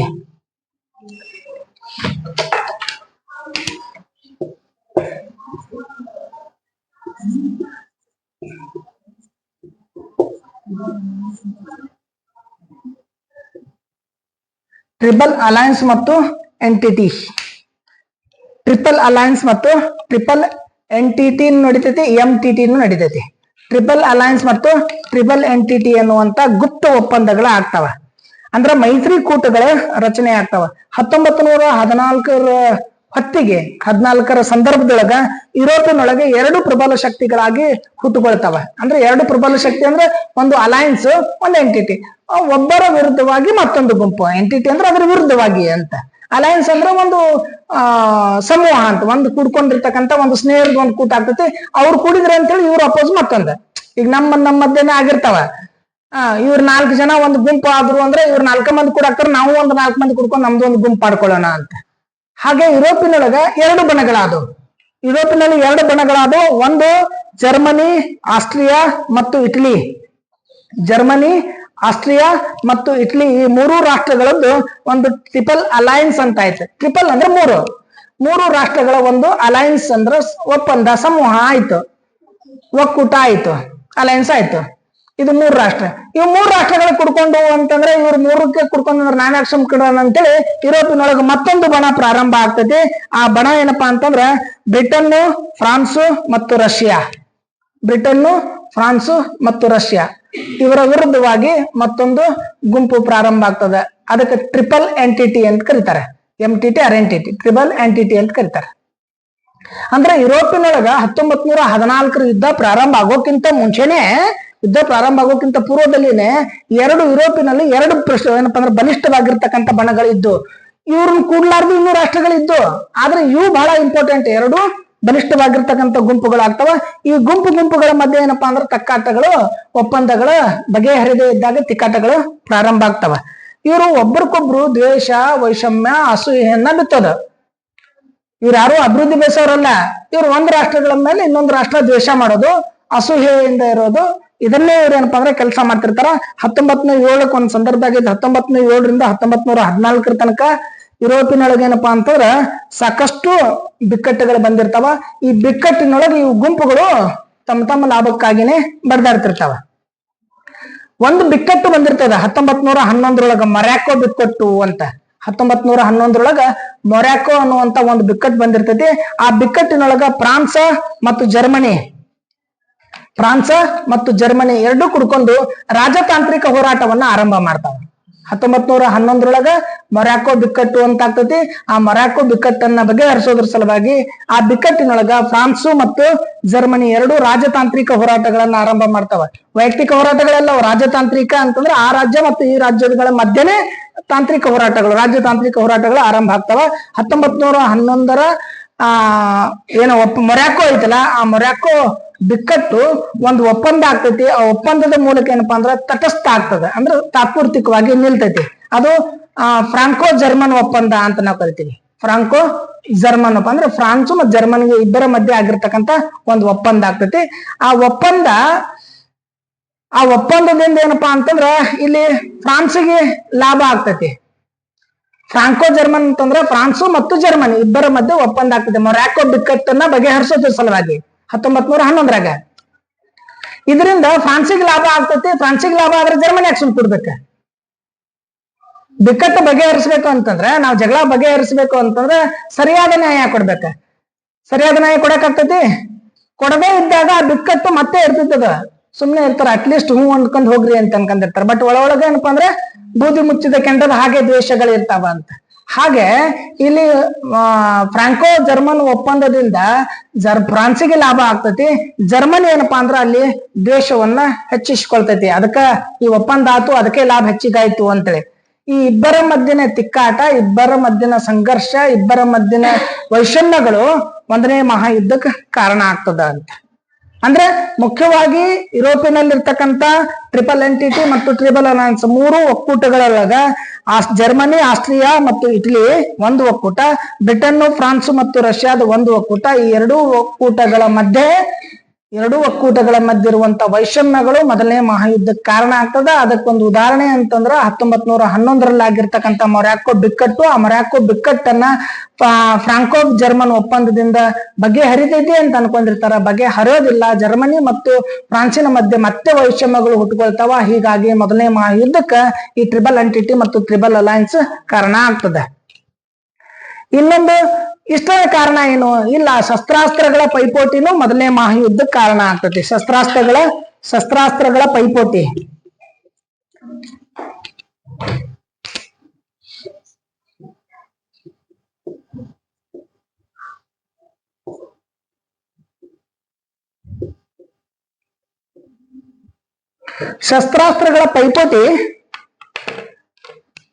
ಶಸ್ತ್ರಾಸ್ತ್ರಗಳ ಪೈಪೋಟಿನೂ 1ನೇ ಮಹಾಯುದ್ಧಕ್ಕೆ ಕಾರಣ ಆಗ್ತದ. ಹೇಗೆ ಶಸ್ತ್ರಾಸ್ತ್ರಗಳ ಪೈಪೋಟಿ ಕಾರಣ ಆಗ್ತದ? ಶಸ್ತ್ರಾಸ್ತ್ರಗಳ ಪೈಪೋಟಿ ಹೇಗೆ ಕಾರಣ ಆಗ್ತದ?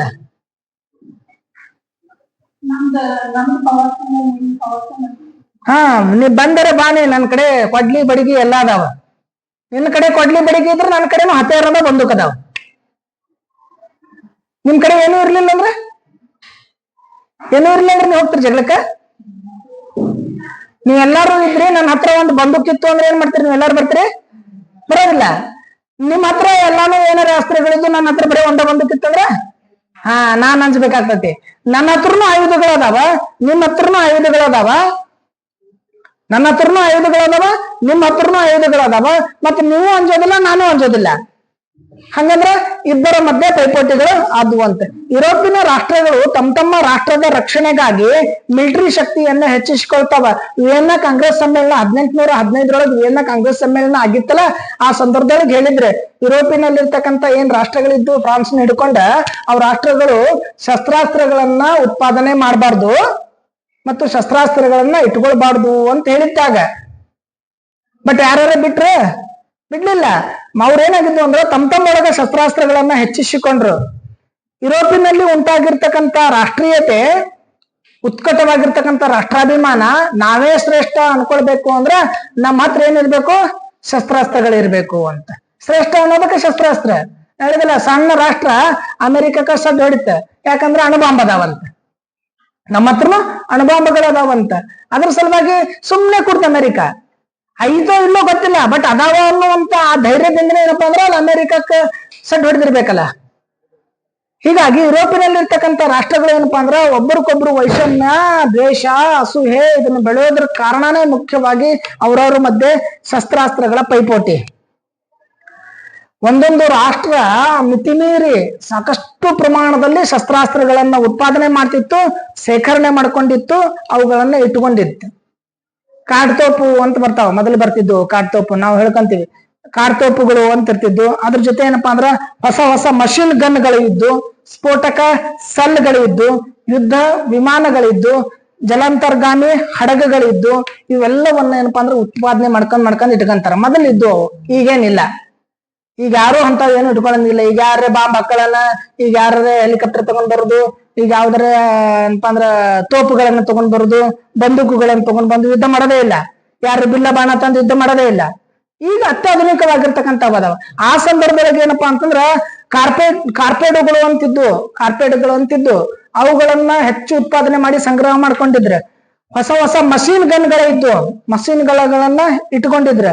ಸ್ಫೋಟಕ ಸಲ್ಗಳಿದ್ದು ಅವುಗಳನ್ನ ಹೆಚ್ಚಾಗಿ ಇಟ್ಕೊಂಡಿದ್ರೆ. ಯುದ್ಧ ವಿಮಾನಗಳಿದ್ದು, ಜಲಾಂತರ್ಗಾಮಿ ಹಡಗುಗಳನ್ನ ಅವರು ತಯಾರು ಮಾಡ್ಕೊಂಡಿದ್ರು. ಎಲ್ಲ ರಾಷ್ಟ್ರಗಳಲ್ಲಿ ಬಹುತೇಕವಾಗಿ ಅವುಗಳಿದ್ದು ಅವರೆಲ್ಲ ಇಟ್ಕೊಂಡು ಶೇಖರಣೆ ಮಾಡ್ಕೊಂಡು ಇಟ್ಕೊಂಡಿದ್ರು. ಅವ್ರಿಗೆ ಒಂದು ಅವಕಾಶ ಬೇಕಾಗಿತ್ತೆ.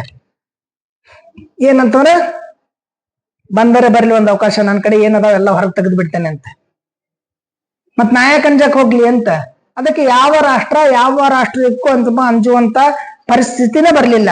ಅವು ಒಂದಕ್ಕೊಂದು ಏನಪ್ಪಾ ಅಂತಂದ್ರೆ ಎದುರಾಗಿ ನಿಂತು 1914 ಹೊತ್ತಿಗೆ ಇಡೀ ಯುರೋಪ್ ಹೆಂಗಾಗಿತ್ತು ಅಂದ್ರೆ ಒಂದು ಶಸ್ತ್ರಾಗಾರ ಅಂತಾಗಿತ್ತಂತ. ಶವಾಗಾರ ಅಲ್ಲ, ಶಸ್ತ್ರಾಗಾರ. ಅಂದ್ರೆ ಯುರೋಪ್ನಾಗ ಎಲ್ಲಿ ಹೋಗ್ರಿ ಬರೇ ಶಸ್ತ್ರಾಸ್ತ್ರಗಳೇ ಇದ್ದು. ಶಸ್ತ್ರಾಸ್ತ್ರ ಬಿಟ್ಟು ಯುರೋಪ್ನಾಗ ಏನೂ ಇರ್ಲೇ ಇಲ್ಲ. ಶಸ್ತ್ರಾಸ್ತ್ರಗಾರ ಆಗಿತ್ತು ಅಂತ ಇಡೀ ಯುರೋಪ್. ಒಬ್ರು ಪರಸ್ಪರ ಏನಪ್ಪಾ ಅಂದ್ರೆ ಶಸ್ತ್ರಾಸ್ತ್ರಗಳ ಪೈಪೋಟಿಯನ್ನ ಪ್ರಾರಂಭ ಮಾಡಿದ್ರು. ನನ್ನ ಕಡೆನೂ ಇಷ್ಟ ಅದಾವ, ನಾನು ಬಂದ್ರು ನೋಡ್ತೇನೆ, ನೀವ್ ಯುದ್ಧ ಮಾಡ್ತೀರಿ ಮಾಡ್ರಿ, ನಾನು ಒಂದ್ ಬಾಂಬ್ ಹಾಕತ್ತೇನೆ. ಹಿಂಗ ಪೈಪೋಟಿಗಳಾದವು. ಈ ಶಸ್ತ್ರಾಸ್ತ್ರಗಳ ಶೇಖರಣೆ, ಶಸ್ತ್ರಾಸ್ತ್ರಗಳ ಪೈಪೋಟಿ ಮೊದಲನೇ ಮಹಾಯುದ್ಧಕ್ಕೆ ಕಾರಣ ಆಗ್ತದೆ. ಇರ್ಲಿಲ್ಲ ಅಂದ್ರೆ ಯಾರು ಜಗಳಕ್ಕೆ ಹೋಗ್ತೀರಿ? 10 ಮಂದಿ ಬಡಿಗೆ ಅದು ತಗೊಂಡ್ ಬಂದ್ರು ಅಂತಂದ್ರೆ ನೀವು 10 ಮಂದಿ ಹೆಂಗ ಹೋಗ್ತೀರೇನ? ಇಲ್ಲ. ಯಾಕಂದ್ರೆ ಅವ್ರ ಕಡೆ ಬಡಿಗೆ ಶಸ್ತ್ರಾಸ್ತ್ರಗಳದಾವ, ನೀವು ಹೋಗೋದಿಲ್ಲ. ಅವ್ರ ಕಡೆ ಬಡಿಗದ, ನಿಮ್ ಕಡೆ ತಲವಾರ್ ಅದಾವ ಅಂದ್ರೆ ಅವ್ರು ಬರ್ತಾರ? ಇಲ್ಲ, ಬರೋದಿಲ್ಲ. ಒಟ್ಟು ಎಲ್ಲಾರು ಸುಮ್ಮನೆ ಹೋಗಿ ನಿಂತ್ರಿ, ಯಾರು ಏನ್ ತಂದಾರ ಅಂತ ಗೊತ್ತಿಲ್ಲ. ಬಟ್ ಅವ್ರವ್ರಿಗೆ ಗೊತ್ತೈತಿ, ನಾನು ಇದನ್ನ ತಂದಿನಿ ಅಂತ ಇವ್ರಿಗೆ ಗೊತ್ತೈತಿ, ನಾನು ಅದನ್ನ ತಂದ ಅವ್ರಿಗೆ ಗೊತ್ತೈತಿ. ಬಟ್ ಇಬ್ರಿಗೆ ಅಪ್ಪಸ್ ಗೊತ್ತಿಲ್ಲ. ಹೀಗಾಗಿ ಇಡೀ ಯುರೋಪಿನ ಏನಪ್ಪಾ ಅಂದ್ರೆ ಶಸ್ತ್ರಾಗಾರ ಆಗಿತ್ತು. ಇಡೀ ಯುರೋಪ್ ಏನಪ್ಪಾ ಅಂದ್ರೆ ಸಂಪೂರ್ಣವಾಗಿ ಶಸ್ತ್ರಾಸ್ತ್ರಗಳ ಪೈಪೋಟಿ ಇರೋದ್ರಿಂದ ಇಡೀ ಯುರೋಪ್ ಎಲ್ಲ ಏನಪ್ಪಾ ಅಂದ್ರ ಒಬ್ರಿಗೊಬ್ರು ಕಿತ್ತಾಟ ಮಾಡುವಂತ ಪರಿಸ್ಥಿತಿಗೆ ಬಂತು. ಹೀಗಾಗಿ ಮೊದಲನೇ ಮಹಾಯುದ್ಧಕ್ಕೆ ಶಸ್ತ್ರಾಸ್ತ್ರಗಳ ಪೈಪೋಟಿ ಬಹಳ ಮುಖ್ಯವಾಗಿ ಕಾರಣ ಆಗ್ತದೆ. ಇನ್ನ ನೋಡಿದ್ವಿ ನಾವು. ಇದ್ರ ಜೊತೆ ಇನ್ನೊಂದು ಮುಖ್ಯವಾಗಿರ್ತಕ್ಕಂಥ ಕಾರಣ ಅಂತಂದ್ರೆ 2ನೇ ಕೈಸರ್ ವಿಲಿಯಂ ವಿಶ್ವ ಸಾಮ್ರಾಜ್ಯವನ್ನ ಕಟ್ಟಬೇಕು ಅಂತೇಳಿ. 2ನೇ ಕೈಸರ್ ವಿಲಿಯಂ ವಿಶ್ವ ಸಾಮ್ರಾಜ್ಯ ಕಟ್ಟುವ ಕಲ್ಪನೆ.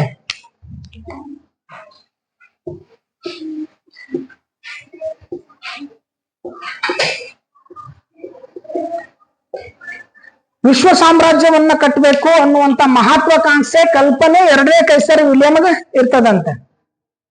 1819 ಸಂದರ್ಭದೊಳಗ ಬಿಸ್ಮಾರ್ಕ್ ಅಂತ ಏನ್ ಇರ್ತಾನಲ್ಲ, ಆ ಬಿಸ್ಮಾರ್ಕ್ನನ್ನ ಅಧಿಕಾರದಿಂದ ಕೆಳಗಿಳಿಸಿರ್ತಾರೆ. ಅಧಿಕಾರದಿಂದ ಕೆಳಗಿಳಿಸಿ ಜರ್ಮನಿಯ ಸಾಮ್ರಾಜ್ಯದ ಗದ್ದಿಕೆಯನ್ನ ಏರಿರ್ತಕ್ಕಂಥವನೇ 2ನೇ ಕೈಸರ್ ವಿಲಿಯಂ. ಬಿಸ್ಮಾರ್ಕ್ನ ಇಳಿಸಿದ ಮ್ಯಾಗ 2ನೇ ಕೈಸರ್ ವಿಲಿಯಂ ಅಧಿಕಾರಕ್ಕೆ ಬರ್ತಾನೆ. 2ನೇ ಕೈಸರ್ ವಿಲಿಯಂ ಅಧಿಕಾರಕ್ಕೆ ಬಂದ ತಕ್ಷಣ ಏನಪ್ಪಾ ಅಂತಂದ್ರೆ ಅವನ್ ದೊಡ್ಡ ಆಸೆ ಏನು ಅಂತಂದ್ರೆ ಇಡೀ ವಿಶ್ವವನ್ನ ಗೆಲ್ಬೇಕು ಅಂತ. ದ ಗ್ರೇಟ್ ಅಂತ ಕರಿತೀವಲ್ಲ ನಾವು. ಯಾರು? Alexander the great. ಏನ್ ಅಲೆಕ್ಸಾಂಡರ್ಗೆ ಇನ್ನೊಂದು ಹೆಸರು? ಅಲೆಕ್ಸಾಂಡರ್ಗೆ ಏನಂತ ಕರಿತಿದ್ರು ಮತ್ತೆ? ಅಲೆಕ್ಸಾಂಡರ್ನ ಹೆಸರೇನು? ಸಿಕಂದರ್ ಅಂತ. ಅಲೆಕ್ಸಾಂಡರ್ ಸಿಕಂದರ್ ಅಂತ ಕರಿತಿದ್ರ. ಸಿಕಂದರ್ಗನೇ ಅಲೆಕ್ಸಾಂಡರ್ ಅಂತ ಕರೀತಾರ. Alexander the great, Akbar the great, Ashoka the great. ಅವ್ರೇನಪ್ಪಾ ಅಂತಂದ್ರ ಬಹುತೇಕ ಪ್ರದೇಶಗಳನ್ನ ಗೆದ್ದುಕೊಂಡವ್ರು ಅಂತ. ಹಂಗ 2ನೇ ಕೈಸರ್ ವಿಲಿಯಂ ಏನ್ ಅನ್ಕೊಂಡಿದ್ದ ಅಂದ್ರೆ ಇಡೀ ವಿಶ್ವವನ್ನೇ ನಾನು ಗೆಲ್ಬೇಕು ಅನ್ನುವಂತ ಗುರಿಯನ್ನ ಇಟ್ಕೊಂಡಿರ್ತಕ್ಕಂಥವ. ಇಡೀ ವಿಶ್ವವನ್ನ ಗೆಲ್ಬೇಕು ಅಂದ್ರೆ ಏನೆಲ್ಲ ಬೇಕು? ಶಸ್ತ್ರಾಸ್ತ್ರಗಳು ಬೇಕು, ಯುದ್ಧ ಸಾಮಗ್ರಿಗಳು ಬೇಕು, ಸೈನ್ಯ ಬೇಕು, ಎಲ್ಲರನ್ನ ಎದುರಿಸುವಂತ ಕೆಪಾಸಿಟಿ ನನ್ನಲ್ಲಿ ಐತಿ. ಅದನ್ನ ಸಂಗ್ರಹಿಸ್ಕೊಳಕ್ ಪ್ರಾರಂಭ ಮಾಡ್ತಾನ. ಅದಕ್ಕೆ ಸೈನ್ಯ ಬಲವನ್ನ ಹೆಚ್ಚಿಸ್ಕೊಳ್ತಾನ, ನೌಕಾ ಬಲವನ್ನ ಹೆಚ್ಚಿಸ್ಕೊಳ್ತಾನ. ಅದ್ರ ಜೊತೆ ಏನಪ್ಪಾ ಅಂತಂದ್ರೆ ತನ್ನ ಸುತ್ತಮುತ್ತಲ ಇರ್ತಕ್ಕಂತ ಯುರೋಪಿನ ರಾಷ್ಟ್ರಗಳ ಮೇಲೆ, ಸಣ್ಣ ರಾಷ್ಟ್ರಗಳಲ್ಲ, ಅವೆಲ್ಲದರ ಮೇಲೆ ದಾಳಿ ಮಾಡಿ ಗೆದ್ಕೊಂಡು ತನ್ನ ರಾಷ್ಟ್ರಕ್ಕೆ ಸೇರಿಸ್ಕೊಳ್ತಾನೆ. ಅಂದ್ರೆ ದೊಡ್ಡದಾಗ್ಬೇಕಲ್ಲ, ಜಗತ್ತು ಗೆಲ್ಬೇಕಂದ್ರೆ ಹಂಗೆ ಆಗ್ತದೆ. ಸಣ್ಣ ಸಣ್ಣ ಸಣ್ಣ ಸಣ್ಣ ರಾಷ್ಟ್ರಗಳನ್ನ ಗೆದ್ಕೊಂಡ್ ಹೋಗ್ಬೇಕಾಗ್ತದೆ.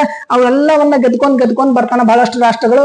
ಹೀಗಾಗಿ ಆ ಸಣ್ಣ ಪುಟ್ಟ ರಾಷ್ಟ್ರಗಳಲ್ಲಿ ಅಶಾಂತಿ ಉಂಟಾಗ್ತೈತಿ, ಅಸಹಕಾರ ಉಂಟಾಗ್ತೈತಿ, ಅಲ್ಲಿ ಅವ್ರಿಗೆ ಸಹಯೋಗ ಸಿಗೋದಿಲ್ಲ.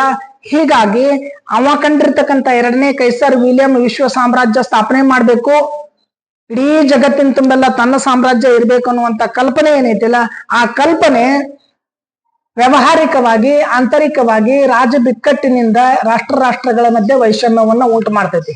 ನಾವು ಕಳ್ಕೊಂಡ್ರು ಬಿಡಂಗಿಲ್ಲ, ಮತ್ತೆ ಪ್ರಯತ್ನ ಮಾಡ್ಕೊಂತೀವಿ ಪಡ್ಕೊಳ್ಬೇಕಂತ ಹೇಳಿ ಮಾಡ್ತೀವಲ್ಲ, ಮತ್ತೆ ಪ್ರಯತ್ನ ಮಾಡ್ತೀವಿ. ಕಡಿಕ್ ಇರ್ಲಿಲ್ಲ ಅಂದ್ರೆ ಯಾಕೆ ರಾತ್ರಿ ಅದೇ ತಗೊಂಡ್ ಬಂದ್ಬಿಡೋಣ ಅಂತೇಳಿ ನಾವು ಪ್ರಯತ್ನ ಮಾಡ್ತೀವಿ. ಹೀಗೆ ಜರ್ಮನಿಯ 2ನೇ ಕೈಸರ್ ವಿಲಿಯಂನ ವಿಶ್ವ ಸಾಮ್ರಾಜ್ಯದ ಕಲ್ಪನೆಗೊಳಗಾಗಿ ತುಳಿತಕ್ಕೊಳಗಾಗಿರ್ತಕ್ಕಂಥ ರಾಷ್ಟ್ರಗಳಲ್ಲಿ ಏನಪ್ಪಾ ಅಂದ್ರೆ ರಾಷ್ಟ್ರೀಯ ಭಾವನೆ ಜಾಗೃತ ಆಗ್ತೈತಿ. ಇವನ ವಿಶ್ವ ಸಾಮ್ರಾಜ್ಯ ಸ್ಥಾಪನೆಯ ಏನ ಮಹತ್ವಾಕಾಂಕ್ಷೆ ಇತ್ತಲ್ಲ, ಆ ಮಹತ್ವಾಕಾಂಕ್ಷೆ ಉಳಿದಂತ ರಾಷ್ಟ್ರಗಳು ಆ 2ನೇ ಕೈಸರ್ ವಿಲಿಯಂನನ್ನ ವಿರೋಧ ಮಾಡುವ ಮಟ್ಟಕ್ಕೆ ಬರ್ತದೆ. ಆ ವಿರೋಧ ಮುಂದೇನಪ್ಪಾ ಅಂದ್ರೆ 1ನೇ ಮಹಾಯುದ್ಧಕ್ಕೆ ಕಾರಣ ಆಗ್ತದೆ. ಇನ್ನ ಬಾಲ್ಕನ್ ರಾಷ್ಟ್ರಗಳಲ್ಲಿ ಇರ್ತಕ್ಕಂಥ ಪೈಪೋಟಿ ಮತ್ತು ವೈರತ್ವ, ಬಾಲ್ಕನ್ ರಾಜ್ಯಗಳಲ್ಲಿ ಇರ್ತಕ್ಕಂಥ ಪೈಪೋಟಿ ಮತ್ತು ವೈರತ್ವ.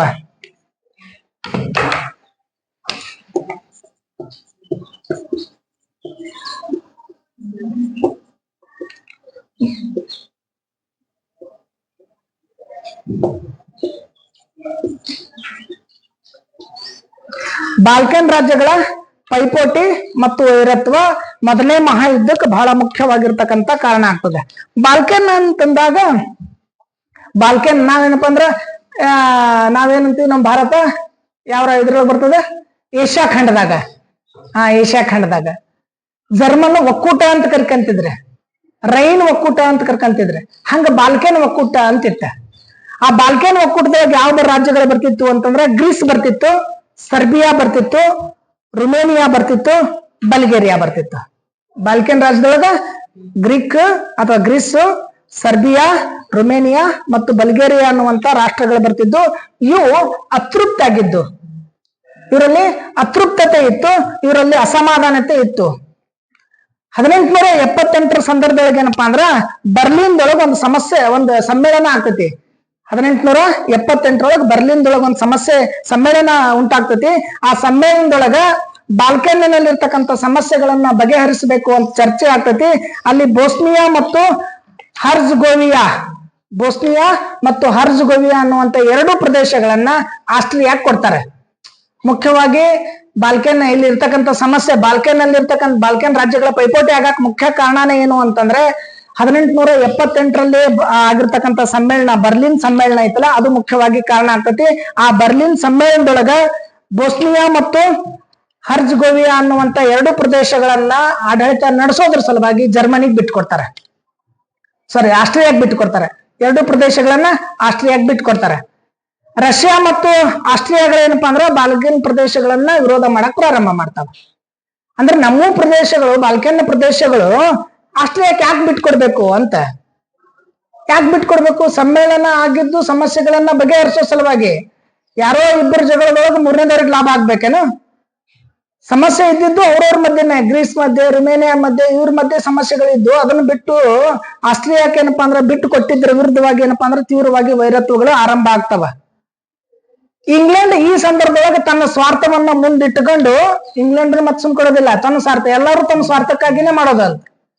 ಇಂಗ್ಲೆಂಡ್ ಏನಪ್ಪಾ ಅಂತಂದ್ರೆ ಆ ಸಂದರ್ಭದೊಳಗೆ ತನ್ನ ಸ್ವಾರ್ಥ ಮುಂದಿಟ್ಟುಕೊಂಡು ಟರ್ಕಿ ಸುಲ್ತಾನನ ಸಮಗ್ರತೆ ಸಲುವಾಗಿ ಮತ್ತು ಅವನ ಸ್ಥಾನಮಾನವನ್ನ ಬೆಂಬಲ ಕೊಡೋದ್ರ ಸಲುವಾಗಿ ಅಲ್ಲಿ ಇಂಗ್ಲೆಂಡ್ ಪೈಪೋಟಿ ಮಾಡ್ತೈತಿ.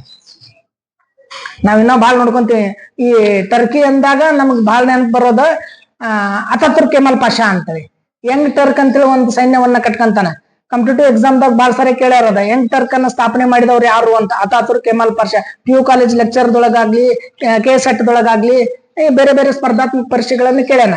ಟರ್ಕ್ ಅಂತಂದಾಗ ನಮಗ್ ನೆನಪು ಬರೋದು ಯಂಗ್ ಟರ್ಕ್, ಅತಾತುರ್ಕ್ ಕೆಮಲ್ ಪಾಷಾ ಅಂತ.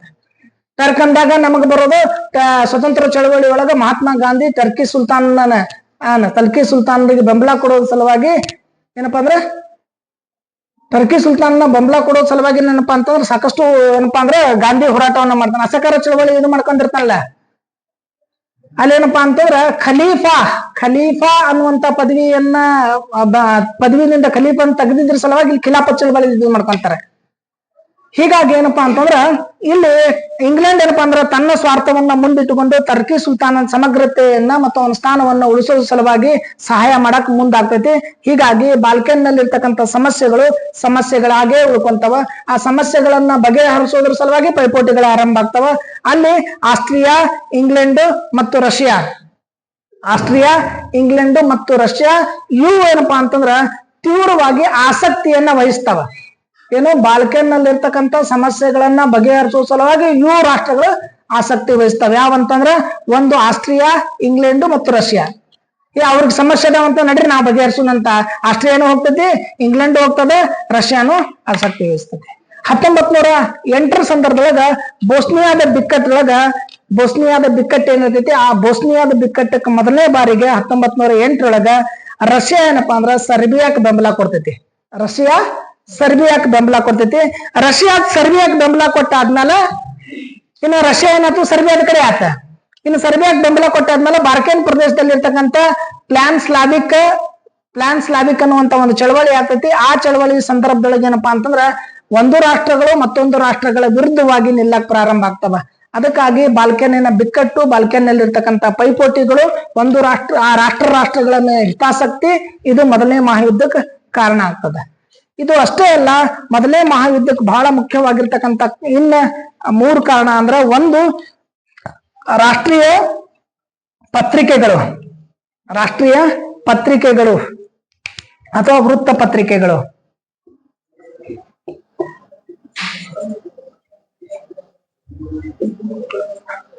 ವೃತ್ತಪತ್ರಿಕೆಗಳು ಬಹಳ ಮುಖ್ಯವಾಗಿ ಕಾರಣ ಆಗ್ತವ.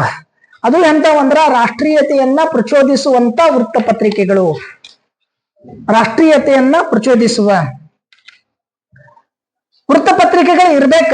ಎಂತ ವೃತ್ತಪತ್ರಿಕೆಗಳು ಇರ್ಬೇಕು ಅಂತಂದ್ರ ನಮ್ಮ ರಾಷ್ಟ್ರ ಶ್ರೇಷ್ಠ ಅನ್ನುವಂತ ವೃತ್ತಪತ್ರಿಕೆಗಳು ಇರ್ಬೇಕ. ನಮ್ಮದೇ ರಾಷ್ಟ್ರ ಶ್ರೇಷ್ಠ, ಉಳಿಕಿದ್ದೆಲ್ಲ ಕನಿಷ್ಠ ಅಂತ ಇರ್ಬಾರ್ದು.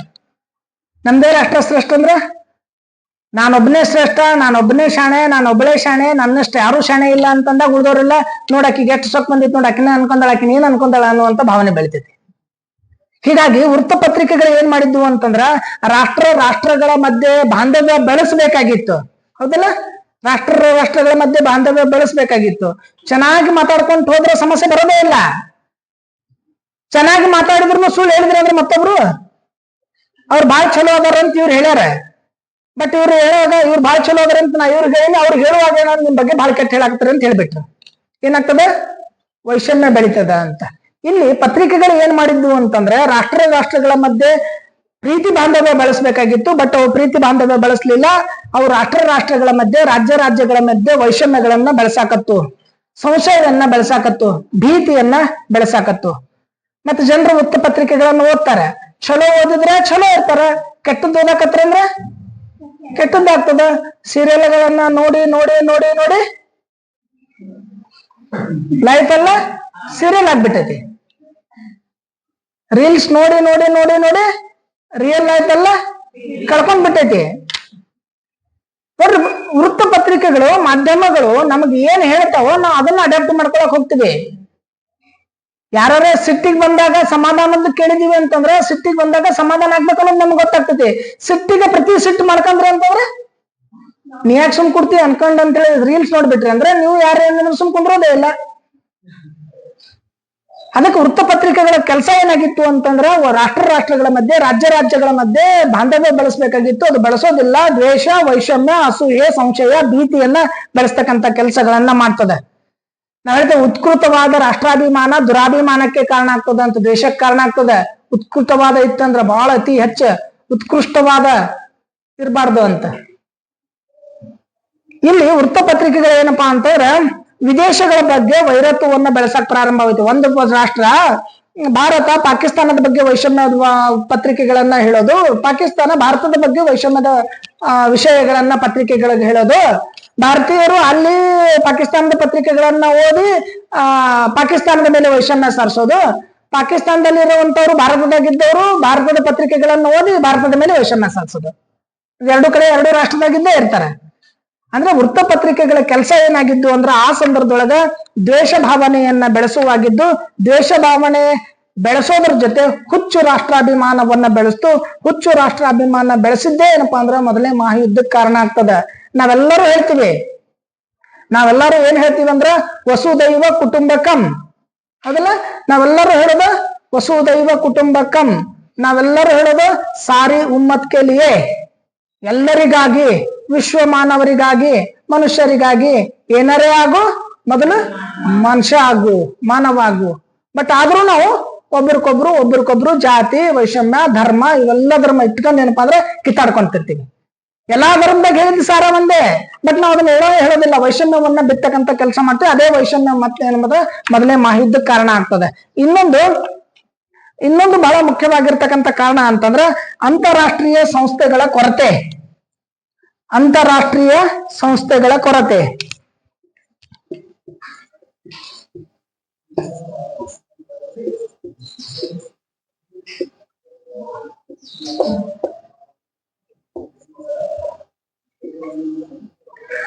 ಅಂತಾರಾಷ್ಟ್ರೀಯ ಸಂಸ್ಥೆಗಳ ಕೊರತೆ ಮೊದಲನೇ ಮಹಾಯುದ್ಧಕ್ಕೆ ಕಾರಣ ಆಗ್ತದ ಅಂತ.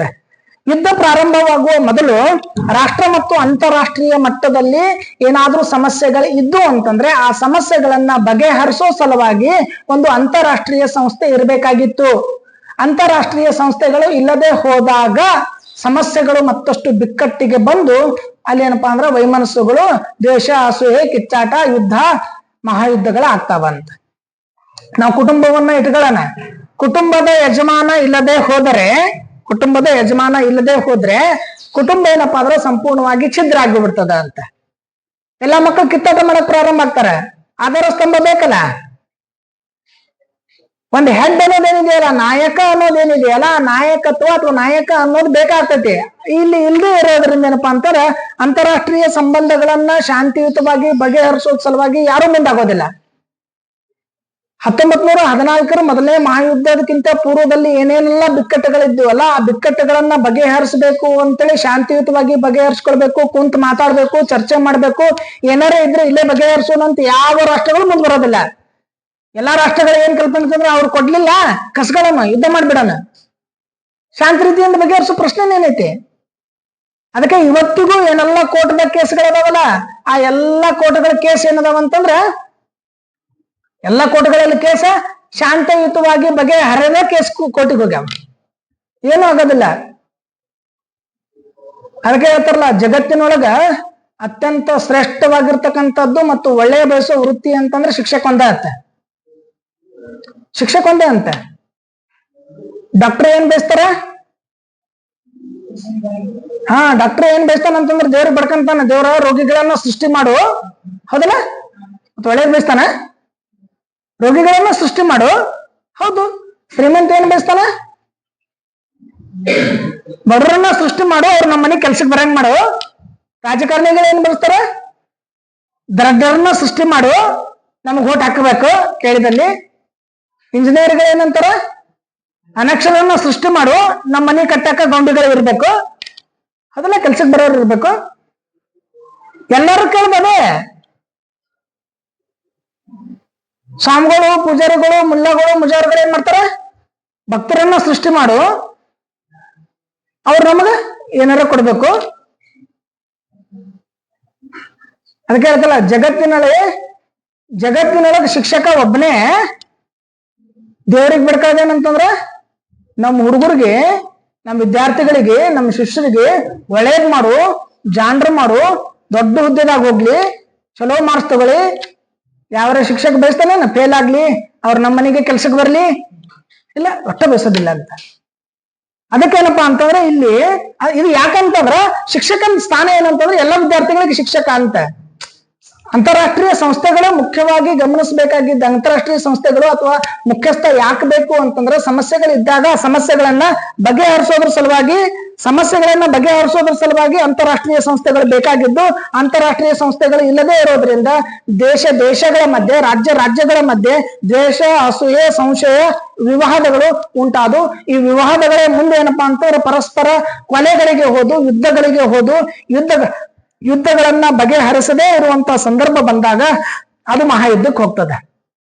ಸಣ್ಣ ಸಣ್ಣ ಯುದ್ಧಗಳು ಬಗೆಹರಿಸದೇ ಇದ್ದಾಗ ನಾನು ಇವರು ಜಗಳಾಡಿರ್ತೇವೆ, ಜಗಳಾಡಿದಾಗ ಯಾರು ಬಗೆಹರಿಸ್ತಾ ಇದಿಲ್ಲ, ಅದು ಹಂಗ ಉಳಿದು ಬಿಟ್ಟಿರ್ತೈತಿ. ನಾಳೆ ಏನಪ್ಪಾ ಅಂತ ನನ್ನ 10 ಮಂದಿ ಜೊತೆ ಜಗಳ ತೆಗೆದಾಗ 10 ಮಂದಿ ಇವ್ರು ಕೂಡ್ತಾರೆ, ನನ್ ಜೊತೆನೂ ಜಗಳ ತೆಗ್ದಿದ್ರು ಅಂತೇಳಿ ಅವ್ರ 10 ಮಂದಿದ ಒಂದು ಗ್ರೂಪ್ ಆಗ್ತೈತಿ, ನಾ ಒಬ್ಬನ ಆಗ್ತೇನೆ. ಮತ್ ನಮ್ಮಲ್ಲಿ ಸಮಸ್ಯೆಗಳನ್ನು ಬಗೆಹರಿಸುವಂತ ಯಾರು ಮುಖಂಡತ್ವ ವಹಿಸ್ಕೊಳ್ಳೇ ಇಲ್ಲ ಅಂತಂದಾಗ ಸಮಸ್ಯೆಗಳು ದೊಡ್ಡ ಮಟ್ಟಕ್ಕೆ ಹೋಗ್ತಾವ ಅಂತ. ಅದಕ್ಕೆ ಈ ಸಮಸ್ಯೆಗಳನ್ನ ಬಗೆಹರಿಸುವ ಅಂತಾರಾಷ್ಟ್ರೀಯ ಸಂಸ್ಥೆಗಳ ಕೊರತೆ ಇರೋದ್ರಿಂದ ಮೊದಲನೇ ಮಹಾಯುದ್ಧ ಸಂಭವಿಸ್ತೈತಿ, ಅನಿವಾರ್ಯ ಆಗ್ಬಿಡ್ತೈತಿ ಮೊದಲನೇ ಮಹಾಯುದ್ಧ. ಇಷ್ಟೆಲ್ಲಾ ಕಾರಣಗಳು ಇದ್ರೆ ಯುದ್ಧ ಆತೇನು? ಇಷ್ಟೆಲ್ಲಾ ಕಾರಣಗಳಿಂದ ಯುದ್ಧ ಆತೇನು? ಉತ್ಕಟವಾದ ರಾಷ್ಟ್ರಾಭಿಮಾನದಿಂದಾಗಿ ಯುದ್ಧ ಆಯ್ತೇನು? ಉತ್ಕಟವಾದ ರಾಷ್ಟ್ರಾಭಿಮಾನ ಇರೋದ್ರಿಂದ ಯುದ್ಧ ಆಯ್ತೇನು? ವಾಣಿಜ್ಯ ವಸಾಹತುಗಳ ವಾಣಿಜ್ಯ ಪೈಪೋಟಿಯಿಂದ ವಸಾಹತುಗಳ ಸ್ಥಾಪನೆ ಪೈಪೋಟಿಯಿಂದ ಯುದ್ಧ ಆಯ್ತೇನು? ಇತ್ಯರ್ಥವಾಗದ ಗಡಿ ಸಮಸ್ಯೆಗಳಿಂದ ಮೊದಲನೇ ಮಹಾಯುದ್ಧ ಆಯ್ತೇನು? ಹೋಗ್ಲಿ, ಟ್ರಿಬಲ್ ಎಂಟಿಟಿ ಮತ್ತು ಟ್ರಿಬಲ್ ಅಲಯನ್ಸ್ ಅನ್ನುವಂತ ಗುಪ್ತವಾಗಿರ್ತಕ್ಕಂಥ ಸಂಘಗಳು ಎರಡು ಬಣಗಳಾಗಿ ವಿಶ್ವದೊಳಗೆ ವಿಭಾಗ ಆಗಿದ್ದು, ಅದರಿಂದ ಯುದ್ಧ ಆತೇನು? ಇಡೀ ಯುರೋಪಿನಲ್ಲಿ ಇರ್ತಕ್ಕಂಥ ರಾಷ್ಟ್ರಗಳು ಶಸ್ತ್ರಾಸ್ತ್ರಗಳ ಉತ್ಪಾದನೆ ಮಾಡಕತ್ರು, ಶೇಖರಣೆ ಮಾಡ್ಕೊಳಕತ್ರು. ಇಡೀ ಯುರೋಪ್ ಶಸ್ತ್ರಾಗಾರ ಅಂತಾಗಿತ್ತು, ಅದಕ್ಕೆ ಯುದ್ಧ ಆಯ್ತೇನು? 2ನೇ ಕೈಸರ್ ವಿಲಿಯಂ ವಿಶ್ವ ಸಾಮ್ರಾಜ್ಯವನ್ನ ಕಟ್ಟಬೇಕು ಅನ್ನುವಂತ ಕಲ್ಪನೆ ಇಟ್ಕೊಂಡಿದ್ದ. ಇಡೀ ವಿಶ್ವದಲ್ಲಿರ್ತಕ್ಕಂಥ ನಾಗರಿಕರನ್ನಾಗಿ ಮಾಡೋದ್ರ ಸಲುವಾಗಿ ದೇವರು ನಮ್ಮನ್ನ ಸೃಷ್ಟಿ ಮಾಡ್ಯಾನ ಅಂತ 2ನೇ ಕೈಸರ್ ವಿಲಿಯಂ ಅನ್ಕೊಂಡಿದ್ದ, ಅದಕ್ಕೆ ಯುದ್ಧ ಆಯ್ತೇನು? ಬಾಲ್ಕನ್ ಇರ್ತಕ್ಕಂಥ ರಾಜ್ಯಗಳಲ್ಲಿ ಗಡಿ ಸಮಸ್ಯೆ ಬಿಕ್ಕಟ್ಟುಗಳಿರ್ತಾವ, ಆ ಬಿಕ್ಕಟ್ಟುಗಳಿಂದ ಯುದ್ಧ ಆಯ್ತೇನು? ಇಲ್ಲ, ಅದನ್ನು ಏನಪ್ಪಾ ಅಂತಂದ್ರೆ ಅಂತಾರಾಷ್ಟ್ರೀಯ ರಾಷ್ಟ್ರಗಳ ಮಧ್ಯೆ ಪ್ರಚೋದನೆಯನ್ನ ನೀಡ್ತಕ್ಕಂಥ ವೃತ್ತಪತ್ರಿಕೆಗಳಿದ್ದು, ಅದರಿಂದ ಯುದ್ಧ ಆಯ್ತೇನು? ರಾಷ್ಟ್ರಗಳ ಮಧ್ಯೆ ಇರ್ತಕ್ಕಂಥ ಸಮಸ್ಯೆಗಳನ್ನ ಬಗೆಹರಿಸೋ ಸಲುವಾಗಿ ಅಂತಾರಾಷ್ಟ್ರೀಯ ಸಂಸ್ಥೆಗಳು ಈ ಕೊರತೆ ಇದ್ದು ಅದ್ರ ಸಲುವಾಗಿ ಯುದ್ಧ ಆಯ್ತೇನು? ಹೌದು, ಅದ್ರ ಸಲುವಾಗಿ ಯುದ್ಧ ಆಗ್ಲಿಲ್ಲ. ಆ ಯುದ್ಧ ಆಗಾಕ ಅವೆಲ್ಲ ಕಾರಣಗಳಿದ್ದು, ಅವೆಲ್ಲ ಕಾರಣಗಳು ಬೂದಿ ಮುಚ್ಚಿದ ಕೆಂಡದಾಗಿದ್ದು. ಅವೆಲ್ಲ ಸ್ಫೋಟಗೊಂಡಿದ್ದು ಯಾವಾಗ ಅಂತಂದ್ರೆ ಅದು ತತ್ಕ್ಷಣ ಕಾರಣದಿಂದ. ಯಾಕೆ ಜಗಳಾಡಿದ್ರಿ? ಏನೂ ಇಲ್ರಿ, ಕಿಂಗ್ ಬಂದ್ಲು, ಕಿಂಗ್ ಬರುವಾಗ ಕಾಲ್ ಹತ್ತು ನೋಡ್ರಿ, ಕಾಲ್ ಹತ್ತಿದ್ರಿಂದ ಈ ಮಟ್ಟಕ್ಕೆ ಜಗಳ, ಈ ಮಟ್ಟಕ್ಕೆ ಬರ್ಬೇಕಾಯ್ತು ಕಾಲ್ ಹತ್ತಿದ್ರಿಂದ? ಇಲ್ಲ ಸರ್, ಅದು ಏನೈತಂದ್ರ ಮೊದಲೇ ಏನೋ ಐತಿ ಅಂತಂದ್ರೆ ಅದಕ್ಕೆ ಇವೆಲ್ಲ ಕಾರಣಗಳದಾವ. ಇವೆಲ್ಲ ಕಾರಣಗಳು ತತ್ಕ್ಷಣ ಕಾರಣಕ್ಕೆ ಪುಷ್ಟೀಕರಣ ಕೊಡ್ತದೆ. ಅದು ತತ್ಕ್ಷಣ ಕಾರಣ ಏನಂದ್ರೆ ಆರ್ಚ್ ಡುಕ್ ಫ್ರಾನ್ಸಿಸ್ ಫರ್ಡಿನಾಂಡ್ ಅಂತೇಳಿ, ಆರ್ಚ್ ಡುಕ್ ಫ್ರಾನ್ಸಿಸ್ ಫರ್ಡಿನಾಂಡ್ ಅನ್ನುವಂತವನ ಕೊಲೆಯನ್ನ ಆಗ್ತೈತಿ. ಆ ಕೊಲೆ ತತ್ಕ್ಷಣ ಕಾರಣ ಅಂತ ಆಗ್ತದೆ. ಆಸ್ಟ್ರಿಯಾದ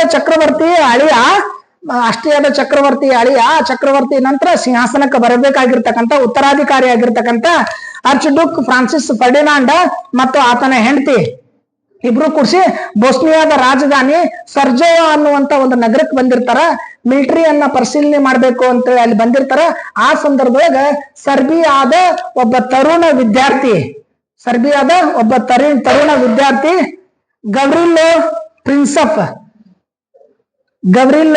ಪ್ರಿನ್ಸಪ್ ಅನ್ನುವಂತ ಒಬ್ಬ ಸರ್ಬಿಯಾದ ತರುಣ ವಿದ್ಯಾರ್ಥಿ 1914 ಜೂನ್ 28ಕ್ಕ ಆರ್ಚ್ ಡುಕ್ ಫ್ರಾನ್ಸಿಸ್ ಫರ್ಡಿನಾಂಡ್ ಮತ್ತು ಅವನ ಹೆಂಡತಿ ಸೂಫಿಯಾಳನ್ನ ಗುಂಡಕ್ಕಿ ಕೊಲೆ ಮಾಡ್ತಾನ. ಇದು ತತ್ಕ್ಷಣ ಕಾರಣ.